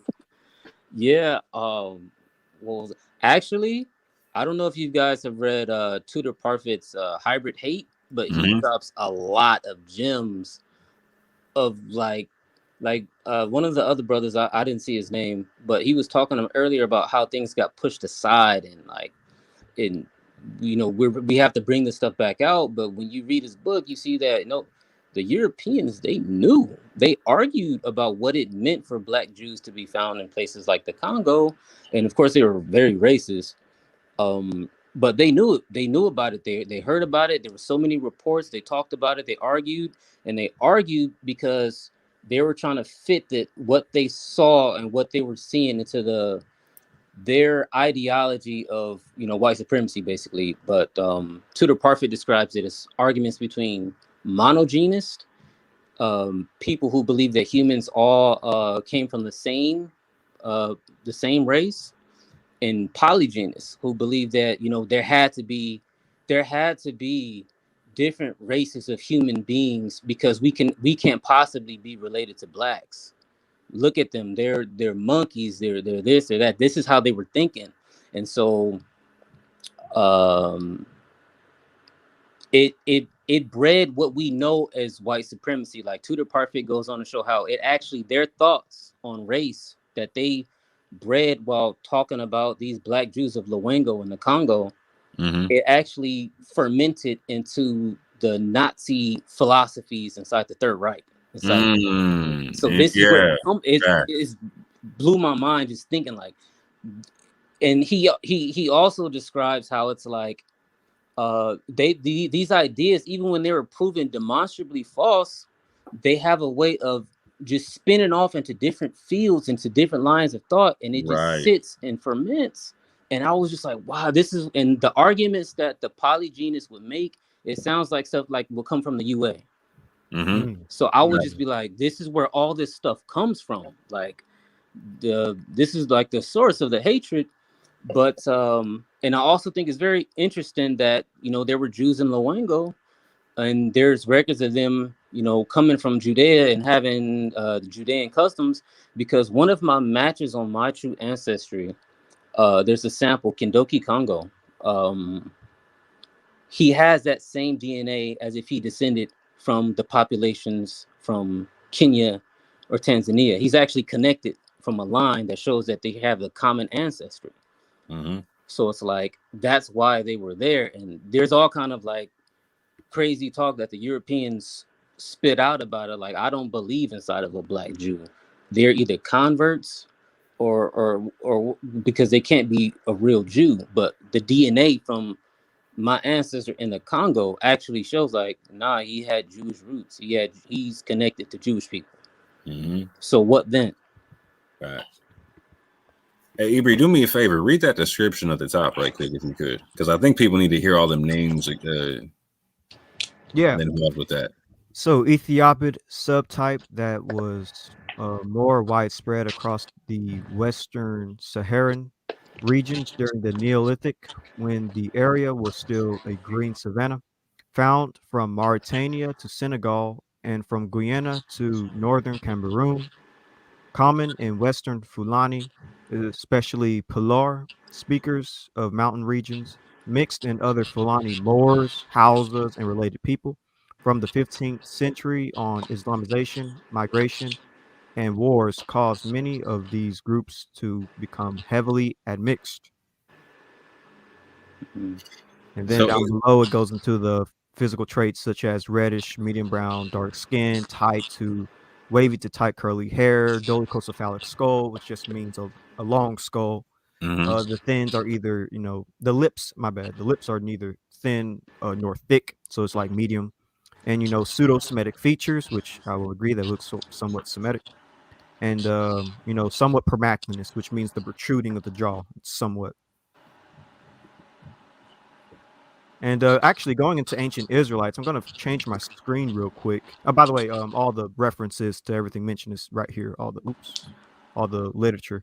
What website is that, by the way? This is called Human Phenotypes. I use it in my videos when it comes to ancient and sometimes modern populations, but it's called humanphenotypes.net. That is humanphenotypes.net. It has a lot of great phenotypes from all over the world. Not just Africa, everywhere. I use it for the Armenoids, and if y'all don't know what Armenoids are, check out old videos that I did on YouTube's channel. But yeah, I use this for everything. But I'm going to change my screen real quick to give y'all a representation of how I think the Israelites would have looked to a certain extent. A good portion of them. So this is a terracotta, and it's the same image that I have on my profile screen. But this is a terracotta head of a Semite marked Hebrew from a museum, Petri. It's from Memphis, and it's from the Greco-Roman period. You can go to London to find it. But this is what they depicted the Hebrew as from the Greco-Roman period. And of course, we know that, many Hebrews went to slavery in Egypt during the Greco-Roman period after 70 AD. A lot of them were taken in ships to Egypt, to the salt Correct. mines.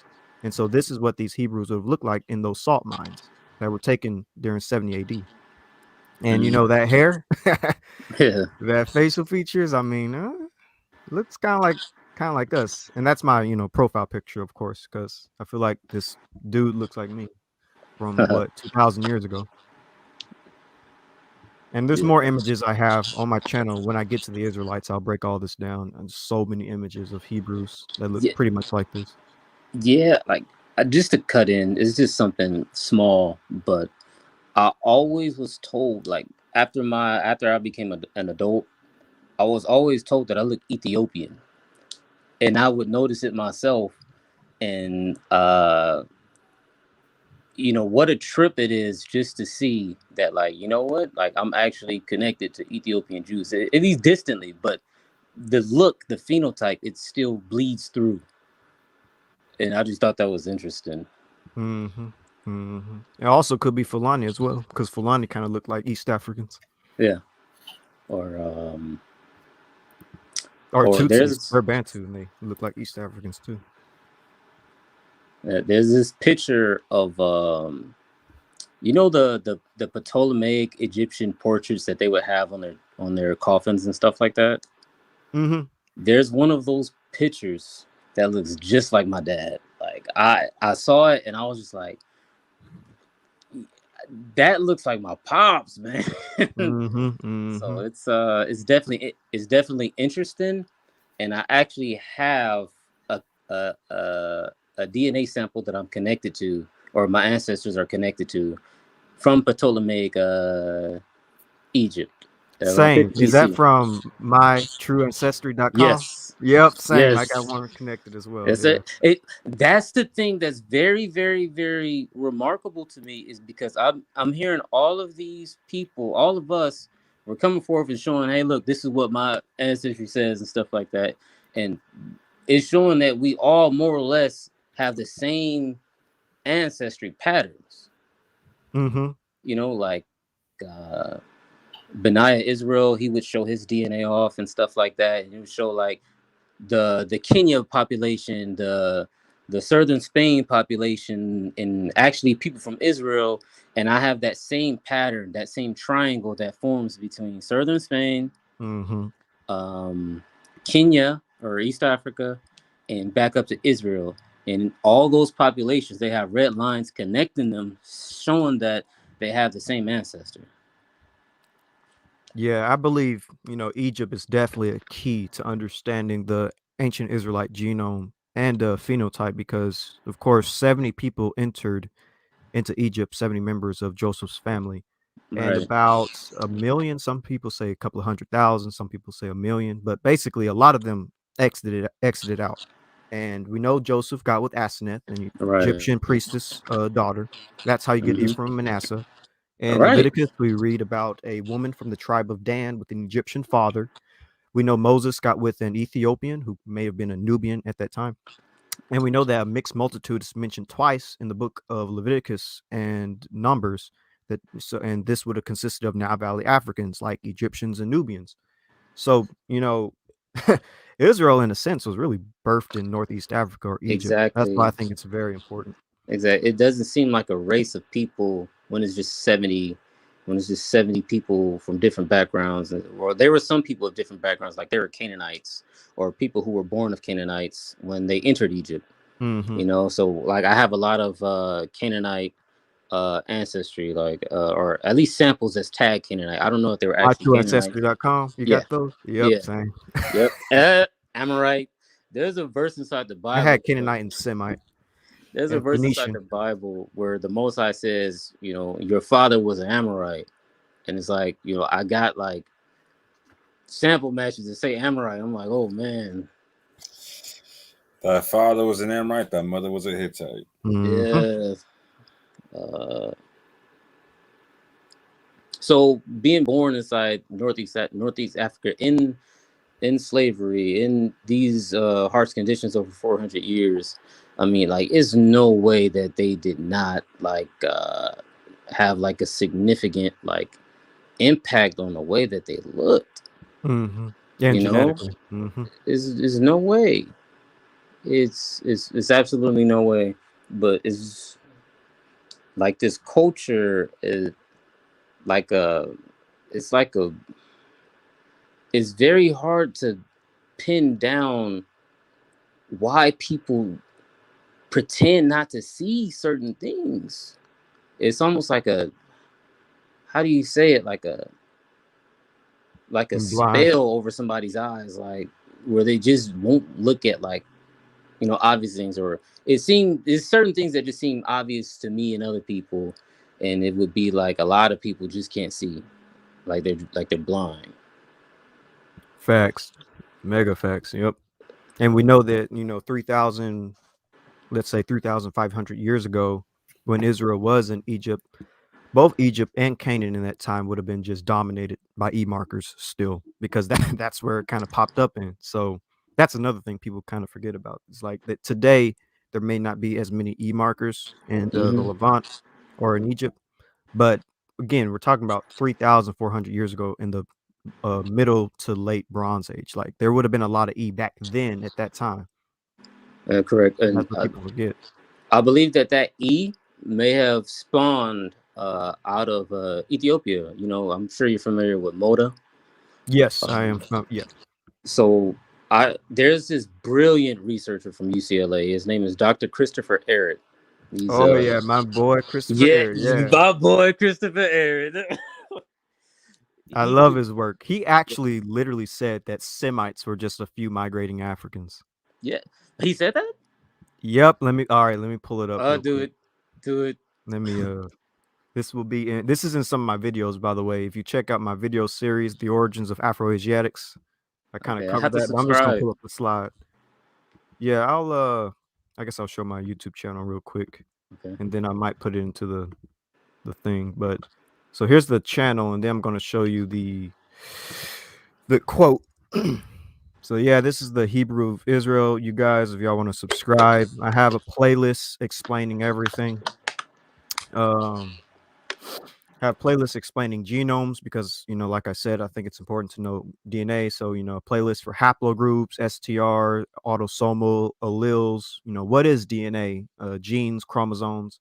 And then I get into, the origins of Afro-Asiatics. So there are various origins. There's a Horn of Africa origin of Afro-Asiatics. There's a Yemen origin and a Saudi Arabian origin, a Eastern Saharan origin, a North African origin, and a Tufian origin. All for Afro-Asiatics, and of course the Israelites are an Afro-Asiatic population. Correct. And then I have an old Earth perspective and a young Earth perspective for people who might have different thoughts on the age of the Earth. But now I'm gonna go to that quote. Oh yeah, here's another thing, and I have a playlist for an old Earth perspective of the origins of Semites, and this coming Friday up into December, I'm going to have a playlist for a young Earth perspective for the origins of Semites. So look out for that coming out this Friday. But now let me get that quote. So I'm going to put this down real quick. Trying to get every avenue for people to look into our claims, or not really just our claims, just the possibility of us being Israel and the likelihood of what an ancient Semite would be from a historical standpoint. Yeah. And I'm waffling because I'm trying to find the quote. It's all good. I'm well versed in waffling. So while you're making waffles, right quick, I think it's important to know, so everyone's talking about this Kenya, Ethiopia, Mota stuff and whatnot. I think a lot of people need to also understand there's two huge historical pockets of Natufians. One is in the Levant, but the other one is also in Ethiopia, Kenya. And so a lot of us have that. And this is what, in twins, listen real quick. This is where we have the autosomal overlap, is going through those mountainous areas of Kenya. You're going through Kenya, Kenya, Ethiopia and whatnot, right? Like you're talking about the Mota people, whatever, you know what I'm saying? Or there's a bunch of other people over there in that area. But we have that migration from east to west goes through Central Africa, right? A lot of it starts from that place where the Natufians had that second pocket of genetics or whatnot. But go ahead. Wow. All right, so this is the quote. This is a conversation with Christopher Ehret, and y'all can just type that in literally, and you can find this entire website where he's talking at a university. And so I just underlined the quote where he says it.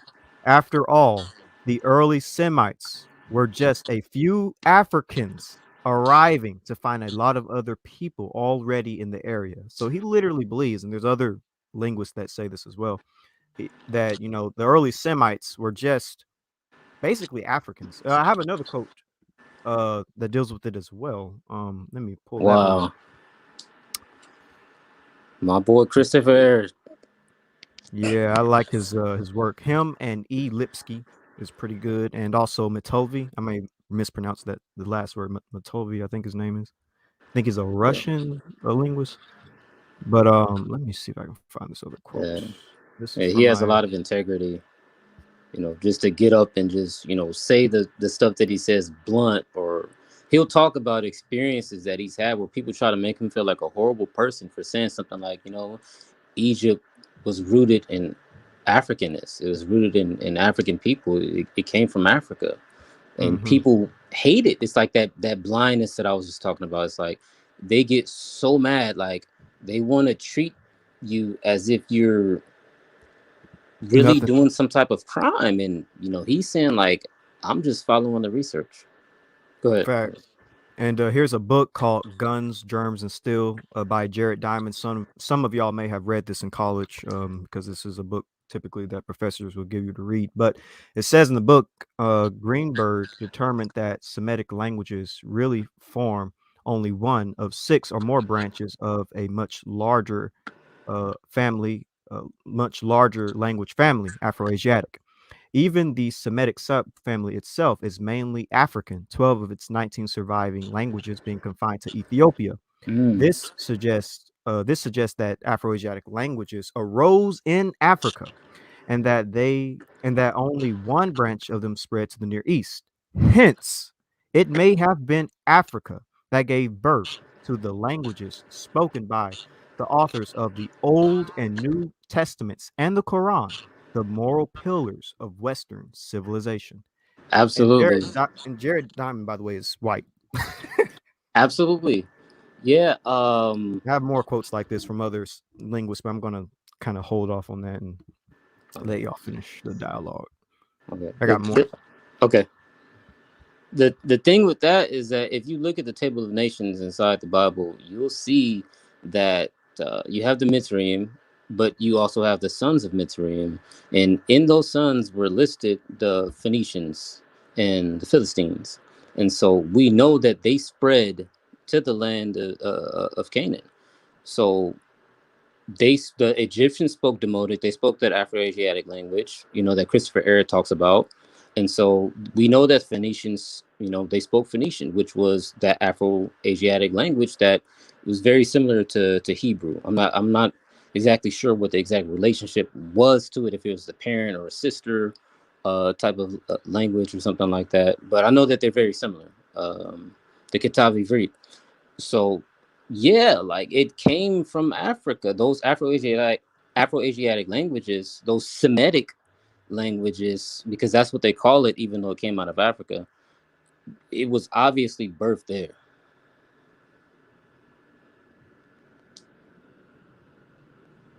Definitely, definitely. If I were to actually, I did talk about this perspective in one of my videos, but if I were to say, from an older perspective, what would be the likely origin of, Afro-Asiatics and specifically Proto-Semites, I would go with the North African origin because it's very powerful, especially when you connect it to genetics. But Yeah. but yeah. There's also one other thing that was very interesting to me, and I don't see a lot of people talk about it, but there's a book called Prehistoric Nations by James Dennison Baldwin, John D.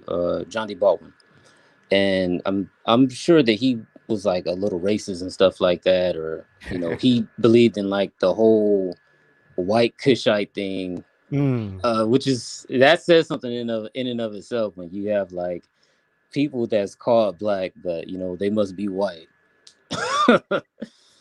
But the interesting thing about that is that he did a lot of work to where he actually identified that of the Chaldees, where Abraham came from, he determined, and others that he cites inside his work, inside that book, they determined that, it was an Ethiopian colony. So I actually quote that book in one of my videos.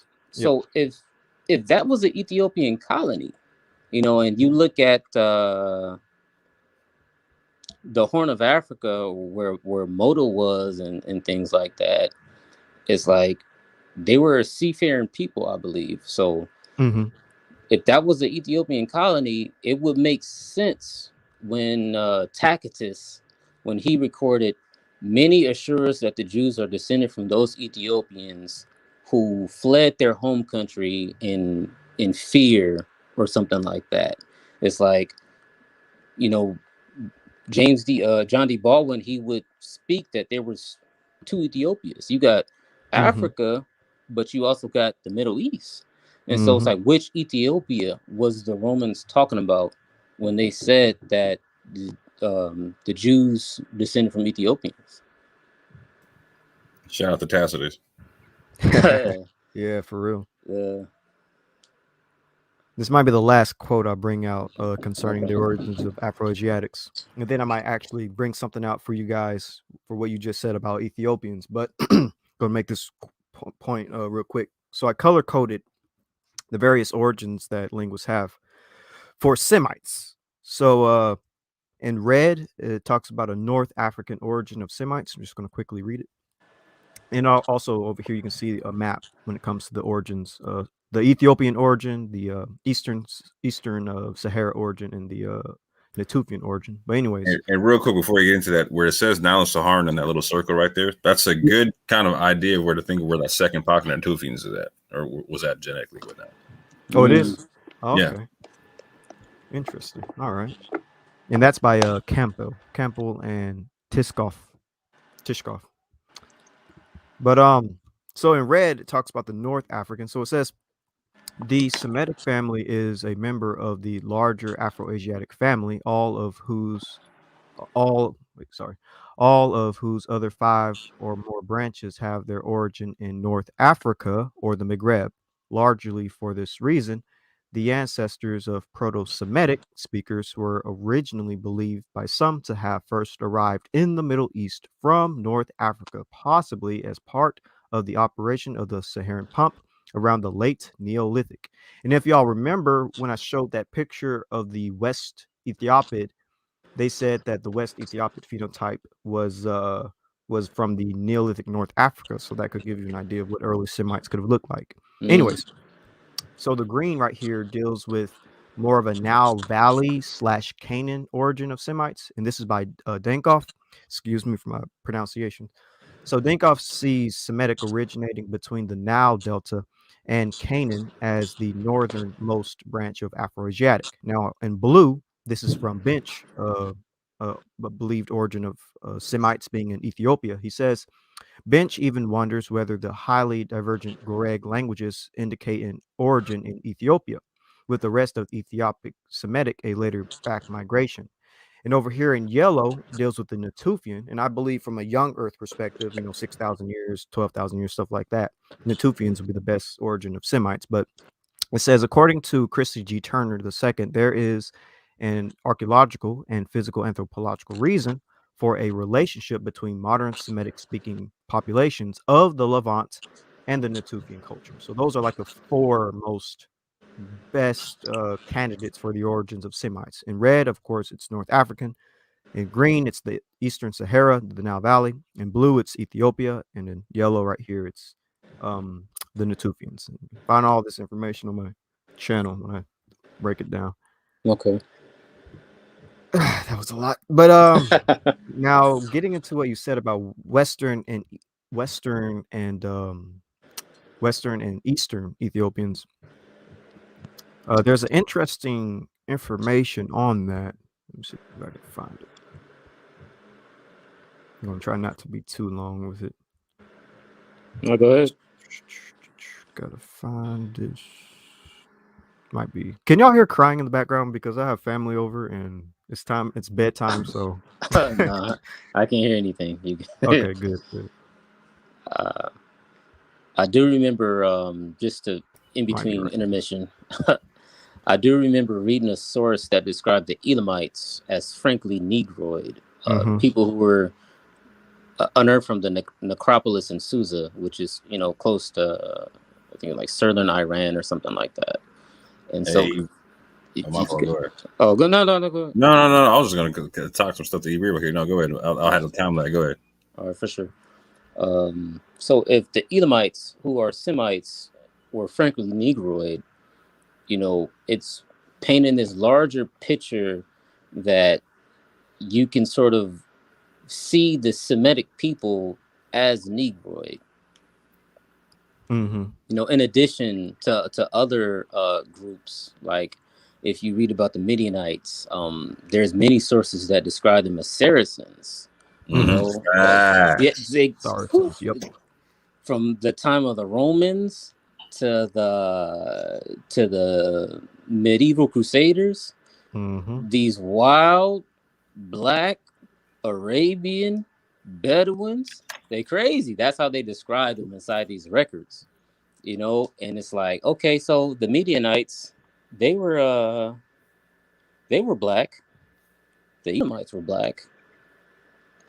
We have the Jews been said to have been descended from Ethiopians and Hamitic peoples.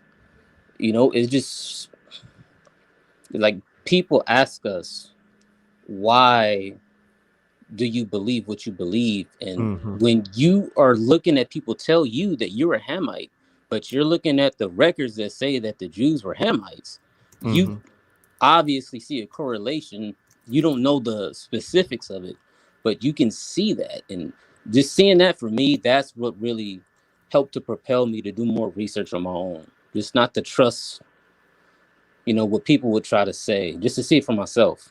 And the more that I searched, the more that I found. So it's really been like a crazy journey. Oh dang! Now you got me how to pull up another thing that you just said that can help you out with. All right, well, I'm done reading this. I'll pull up something else one more time. Go ahead. Because what you said is very interesting. But so this is a book, A History of Ethiopia, Volume 1. This is by E.A. Willis Budgel.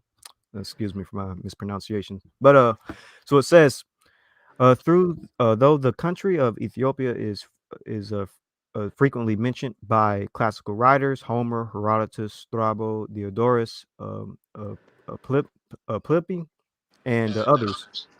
Homer speaks in the Odyssey of Ethiopians, utmost of mankind. These eastward statute those towards the west. And then it says these extractions only show that Homer thought that there were eastern and western Ethiopians. And then it says way down below, from these various statements, we may conclude that Homer and Herodotus call all the peoples of the Sudan, Egypt, Arabia, Palestine, and Western Asia and India Ethiopians. And so I'm going to go to another source real quick dealing with that. So what's interesting about this is that when you look at indigenous skin tone maps of, what people would look like before, the invention of all these trains and cars and planes that sort of mixed everybody up today. When it comes to indigenous skin tone maps and UV radiation, people from basically Africa to the Middle East to India would have all been quite dark skinned, ranging from, a black skin complexion to a dark brown or medium brown skin complexion. And so it kind of makes sense that the Greeks would be like, oh, people from Africa and the West Asia and India, they're all Eastern, Western Ethiopians, because they're basically all darker than a Scythian or a Greek, And this is a map of the UV thing. But I'm gonna go back now. Now I'm gonna go into what you were saying earlier about oh yeah, here's another quote that I'll read real quick. I think y'all would like. So this is from a book, The Arabs by Bertram Thomas, and he says the original inhabitants of Arabia, then, according to Sir Arthur Keith, one of the world's greatest living anthropologists who has made a study of Arab skeletal remains, ancient and modern, were not the familiar Arabs of our own time, but a very much darker people. A Negroid belt of mankind stretched across the ancient world from Africa to Malaysia, giving rise to the Hamitic peoples of Africa, to the Dravidian peoples of India, and to the intermediate dark people inhabiting the Arabian Peninsula. And that's very interesting because the Greeks basically said the same thing. But this is from the 20th century, this guy, based Absolutely. on skeletons. Absolutely. But I'm not going to read all 100%. this. Yeah, like when you start to research it, you see that everything's connected. Like, for example, you mentioned that Homer spoke of Ethiopians. Well, the Ethiopians that he actually mentioned inside of his works were the Solomonians. And so when you look back at what Tacitus said, he said that some attribute a famous origin to the Jews being the Solomon. And then so you start to chase them out, and there's records of them because they served inside the Peloponnesian War, I believe, between Persia and Greece. They're described as a group of sooty Phoenician-speaking Ethiopians. Yeah, I know about that quote. That's another powerful quote. I mean, shoot. Now I'm going to show you this really quick, and then I'll be done. Hopefully, you don't say anything that makes me think of. When you're done with this, I need you to pull up that picture of Common when you're done. The picture of Common. Yeah. Okay. But where is this? This is. I guess I'll go back to that because maybe that is actually where. Yeah, I gotta go back. So, what you said about the Israelites earlier about them like being Hamitic in a sense and looking like Hamites and stuff like that. Yeah. And especially with the Elamite connection as well.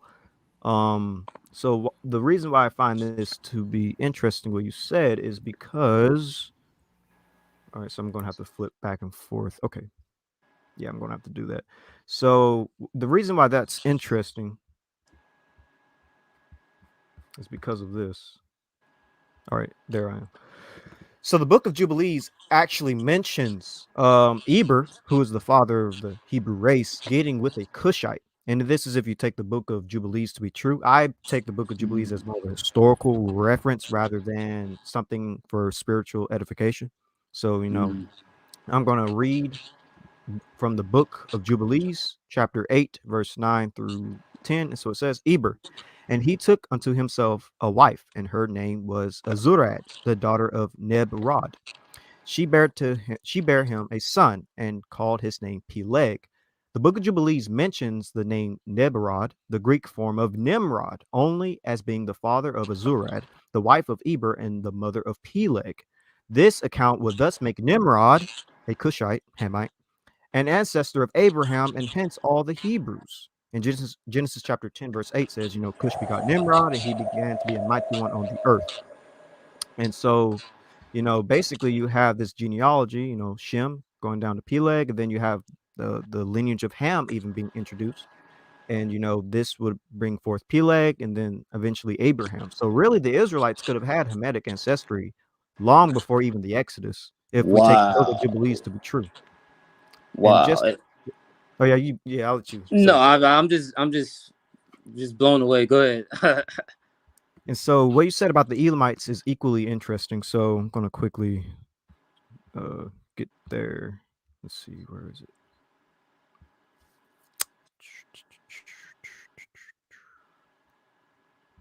So, right. I haven't covered any of this information yet. This is coming out this month. So let's go right here. Yeah, let's go right. All right. So this again dealing with the Book of Jubilees.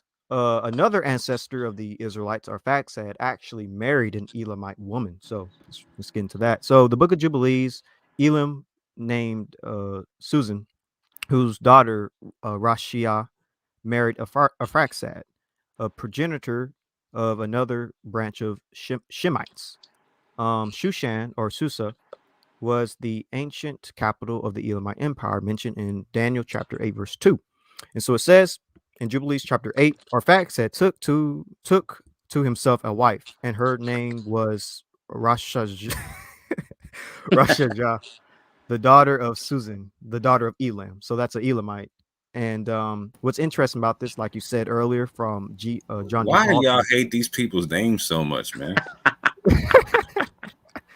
man, Y'all I'm got Tacitus cussing people out. Y'all got this lady cussing people out from the grave, man. Y'all got to stop hating on people's names, my G.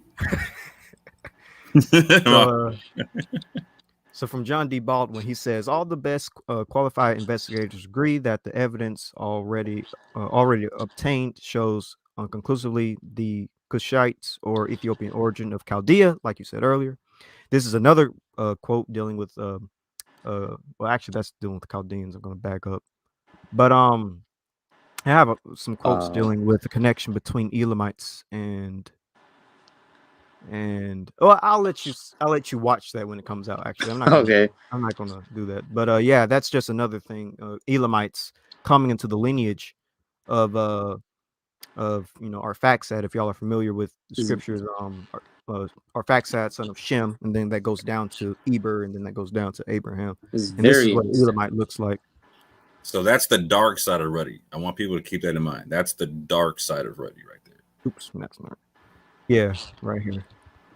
There's a lot of these Elamites. Even their gods are depicted like this, which is interesting. Very interesting. Very, very. It changes a lot if Abraham himself was descended from Nimrod. A Cushite Hamite. Yep. That changes a lot. And that's from the Book of Jubilees, not the Book of Jasher that some people have issues with, but the Book of Jubilees, which was found in the Qumran caves. Yeah, the Dead Sea Scrolls. I like the Book of Jubilees. The thing about the Book of Jubilees for me is that there's definitely a lot of things that seem to be on point with the rest of the other scriptures, but then there's some things that I see inside of it that sort of threw me off, and it made me not so sure that it was inspired and stuff like that. So I still got the jury out, but I did enjoy reading it, though. I definitely enjoyed reading it. Yeah, I personally rock with the Ethiopian canon. That's just how it gets down. So you wanted this image, Orthodox? No, I wanted that picture of Common Sense that you had next to the Natufian. The rapper Common. Oh yeah. I think this is my personal opinion. I think that Common is a good example of what the Natufian looks like. If you look at his nose, lips, cheekbones, and forehead and eyes, that to me is what a Natufian would look like in the flesh. That's my opinion. And I wanted to break down that's the light side of Ruddy, right? But that's also like there's a lot of people in West Africa that have that particular color, in East Africa that have that color that aren't mixed with European people. Right? There's a lot of people in Cameroon, Nigeria that got that same exact skin tone. A lot of people in Ethiopia, Eritrea, etc. got that same. Somalia got the same exact skin tone, not mixed with anything, right? So that's the light side of Ruddy. The dark side of Ruddy is what my man was just showing on the wall reliefs or whatnot. You know what I'm saying? And that's how the Egyptians depicted themselves or whatnot. So there's an interesting range to this thing. You know what I'm saying? Yep. Wait, I'm reading your comments. Someone said Canaan is the name of Ham. Ham was supposed to be cursed being black. Enjoy. If y'all don't stay out the comments, I don't put on the screen, fam. My bad, man. I just. I saw it on the TV. I got both screens. It's interesting though. I ran into stuff like that since I was in middle school when I learned about the curse of Ham. So seeing that luckily it's not too surprising or it doesn't hurt my feelings. It's just the curse of Ham having black skin does not come from our Israelite tradition. No. It's not even inside it's not even inside the now I gotta pull up any Bible. You can find it. It's not there. It's now they got me having negative. No. All right, let's read these quotes. This is from the Perke de Eleazar. All right, you maybe do it, random guy. So the Perke de Eleazar says, he blessed Shem and his sons black but calmly, and he gave them the inhabitable earth, which kind of fits with the skin tone map. So what was that about him being cursed black? Anyways, so this is from. I'll let Orthodox more read this since this is Arabic. I don't know how to, to read. The Tariq al-Rasul wal-Maluk. What do you want me All to right. read? And you can even read. Okay, I got you. Want to read the whole thing? So yeah, El Tabari is a well-known Islamic historian. It says the famed Muslim historian and Quranic exegete recorded in the Tariq al-Rasul wal-Maluk the history of the messenger and kings, the following on authority of Abd Allah ibn Abbas, the cousin of the Prophet Muhammad Arabia. The children of Sam or Shem settled in the center of the earth, which is between Satidma and the sea between Yemen and Syria. Allah made the prophets from them, revealed the books to them, made them beautiful, gave them a black complexion, luminous and free of blemish. You want me to keep reading? Yeah, you can stop right there. And then I'm going to go to another quote. So this is from Persian historian Tabri. Same person. Let me see. Is this the same person?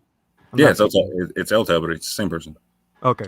So it says, born to Noah were Shem, whose descendants' colors are a black complexion with a light brownish undertone and a dark blackish brown, which is what we were talking about earlier as well, how they have those various brown skin tones, like over here, light brown to black. And so this is from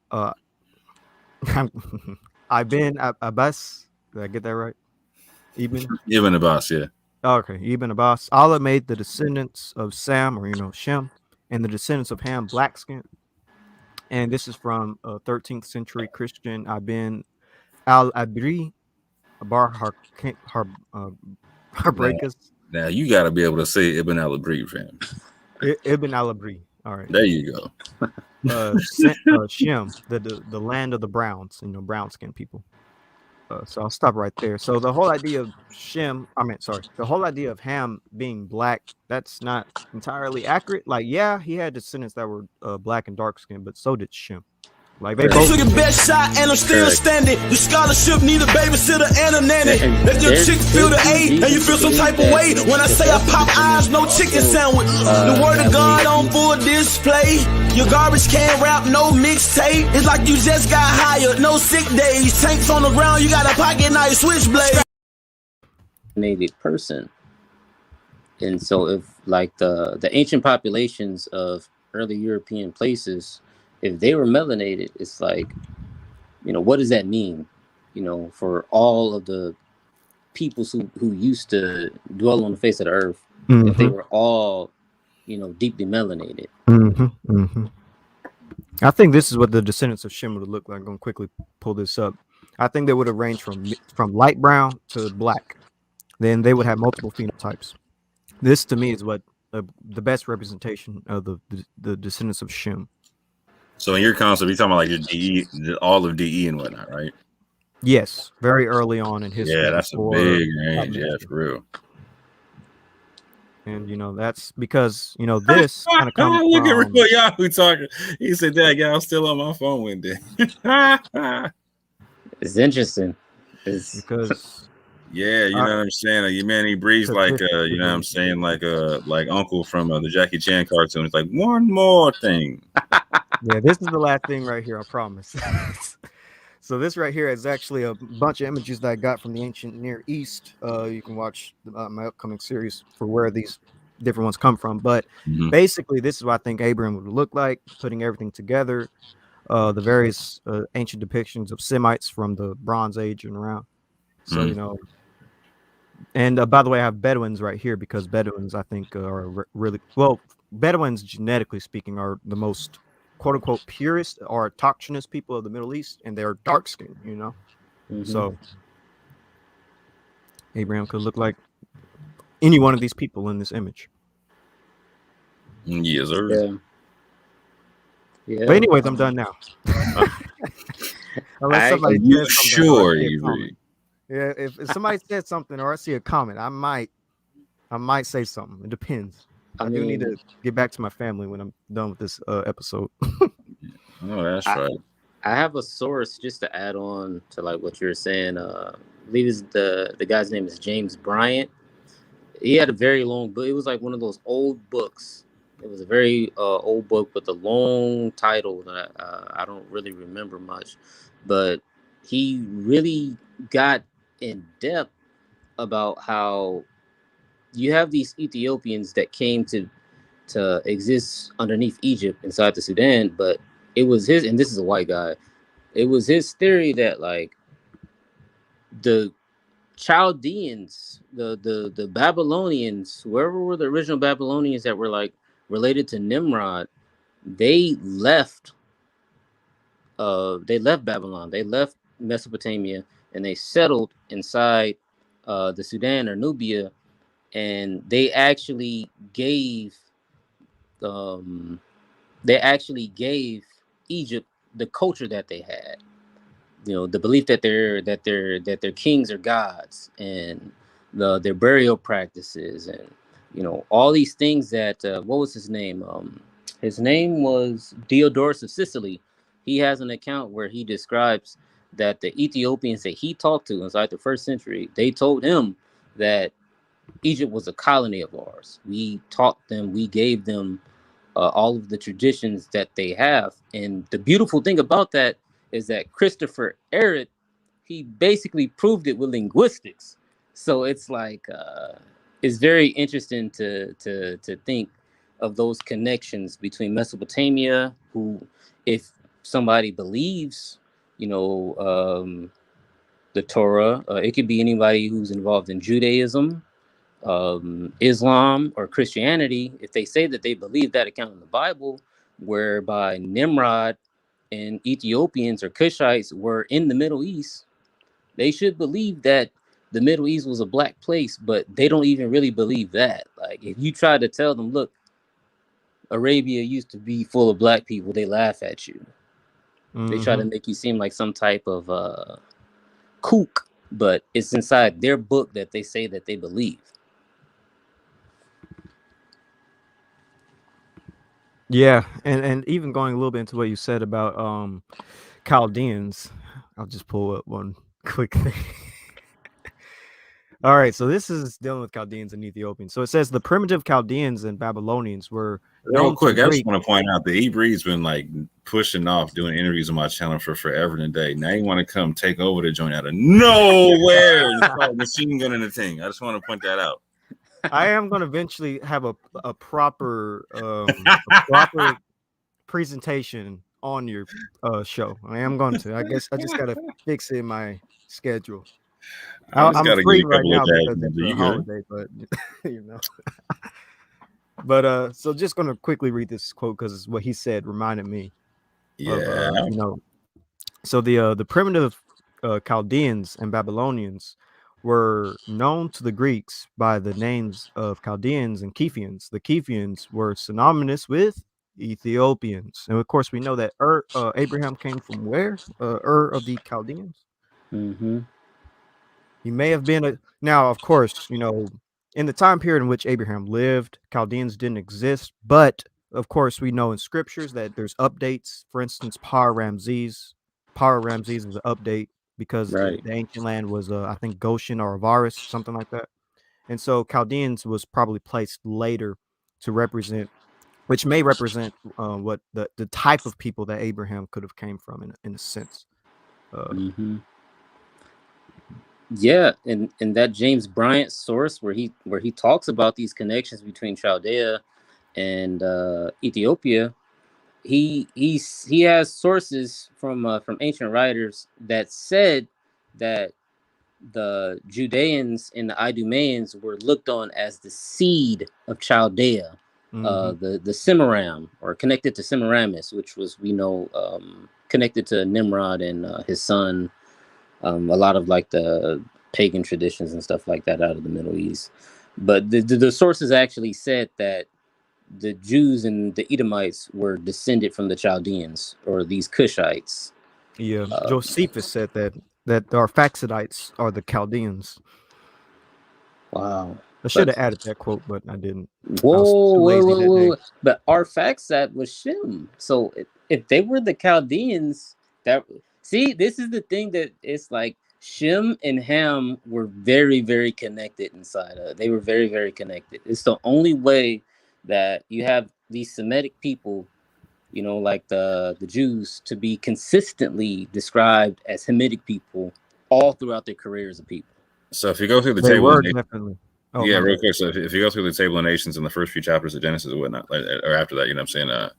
You get the concept of the fact that there was actually there was Shem embedded inside of where Nimrod was at in Babylon, etc. You know what I'm saying? So there was like a Shemite priesthood amongst them. You know what I'm saying? So this whole concept, like where Assyria and the Chaldeans are like, they're connected, right? There's the Assyrian and the Chaldeans and whatnot. There's a big overlap with them in the scrolls and whatnot, right? Just want to point that out for a second. Go ahead. Yeah, the Shemites and Hamites are connected because even linguistically, we see the Hemeto-Semitic or the Semeto-Hamitic. Right. You know, this has been going on since early in history. You know, they're way more connected than Indo-Europeans. You know.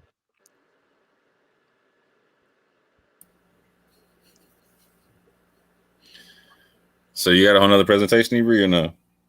I think. Well, hold on. Let me look at the comments and then see. Oh, God. All right. Hold on. Ebri got to get his mind right. Decent. I don't see any trolls. I always got to, man. I just always got to shut up a troll. You know. I'm sorry. It's just how I am. But yeah, I think I'm done. Y'all can y'all can watch the show and for more information. Well, actually, all right, I'll do this one more thing. This is really interesting right here. So, oh man, where'd he go? I lost Ebri. No, my fault. I'm joking. There he is. All right, so this is the last thing I'll show. So this is from a PDF called "How Eurasia Was Born," and it deals with the early Semites and haplogroup E. I'm just going to make it real quick and short. So it says the most plausible candidates for Semitic remigration to the Fertile Crescent with TMRCAs fitting the arrival of the Akkadians and other early Semitic peoples are certain subclades of both E-V22 and E-V12 with relatively early TMRCAs present in the Middle East could be candidates for such remigrations, such as E-FGC 14382, which was around 2200 BCE, and E-V 3262, which is around 2600 BCE. And there are various other linguists that basically say, you know, haplogroup E is Proto-Semitic, which, you know, we happen to have haplogroup E. Absolutely. Anyways, I'm done. I'm done now. I promise. I'm actually going to remove it all so I can not pull up anything else. All right. Ashley said that was the last one about 5 sources ago. Man. My bad, you guys. My bad. Nah, I like it. I like talking about this stuff. No, for real. Do it forever, man. I know that's for real. Well, yeah, if y'all like what you heard, please go to my man's channel, The Hebrew of Israel, and check out his playlist because he has a lot of fantastic information on that playlist. Even if you don't agree with everything on it, from what he's saying, it's very well sourced, so you can go check out the information for yourself and make up your own mind. Definitely.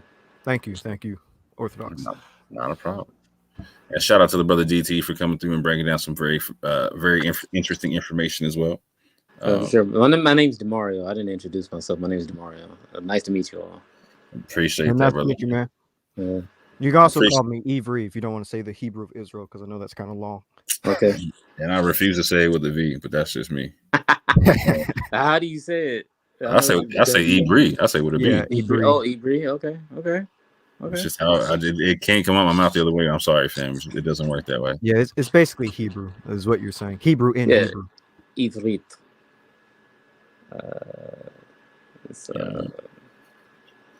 But with that, family, I appreciate y'all for coming through. I hope y'all were edified. Please let me know what you think down below. I appreciate y'all for coming through and commenting on my channel. That was good. That was interesting. That's what's up, man. So yeah, I just wanted to put some feedback because I know this stuff is all very important to us all. Next time, let me know so I can start cooking in the background when y'all do this. I'm hungry. You know what I'm saying? Man, you're supposed to always have snacks on you. Have some cashew nuts or something. Worked up an appetite. Nah, this wasn't a cashew nut kind of. I need to eat, bro. Steak. I'm about to make a proper dinner right quick. There's gonna be a dead animal somewhere. Oh snap! But with that, family, I pray y'all have a good one. Y'all have a safe one. Appreciate y'all for coming through with the information and whatnot. And with that, family, I say peace, shalom, and shalom. Love.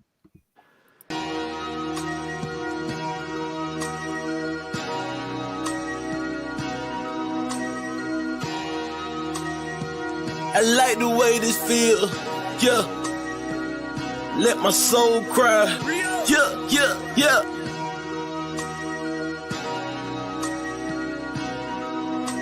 Minister, we gonna speak from the heart on this one. I'm performing lyrical funerals, no obituary. I killed your boy and brought him back to life, pet cemetery. My anointing not based on attendance at a seminary. Scarlet witches, they attracted to the visionary. Everywhere I go, I bring the word with me, missionary. Soldier drafted in the war machine, military. Pay attention, what I'm saying to you, legendary. You got the demeanor of a front desk secretary. That mean you take the calls, but you don't make the calls. That's why you hate, cause ain't nothing fake about me at all. Now I dare you try to say that with a straight face. My delivery in tip-top, great shape. I'm too advanced for you, light years, space age. No evolution for you cavemen, stone age. I'm a thoroughbred, rock solid. I came from the bottom to the top, rock climbing. I grew up in the hood, pros and cons. That's that full court pressure when the amalanche roll out the stretch. Why can't you see it's not logical? And you live diabolical. Boy, your point of view smaller than the hair follicle molecule. This for all of them that follow you, smoking all of them barbecue. When I pull up, your voice on correct itself with no auto-tune. I got a whole nother level that I can enter whenever I gotta deal with the devil. I pick a whole nother method. I hear a whole lot of yapping. They wanna see my reaction. Really out here in the community making it happen. I don't really think they understand the dilemma. They ain't looking in the man in the mirror. I can't say it in the clearer. The plan is very simple. It's time to start playing in the temple. Before somebody come and put the can on your temple. Reaching like a baby with his hand for the nipple. The Grand Reaper coming with his hand on the circle. In the van coming with a ram with it. When the van come and get him. I am so glad that I changed up. Made it out of where I came from. Watch for the slide and the hook of the slow ball, fastball, and that change up. That ghetto lifestyle, it changed us. Go back to visit, it ain't changed much. Only difference is now the way that my brain process information. And Satan, but after my license, day one, let me say something. Only reason that I'm still alive today because God's grace is amazing. Just another raisin in the sun. Dream deferred when things occurred. Now you getting served right on the curb like a lemonade stand. I just gave you the benediction, let the whole church say amen.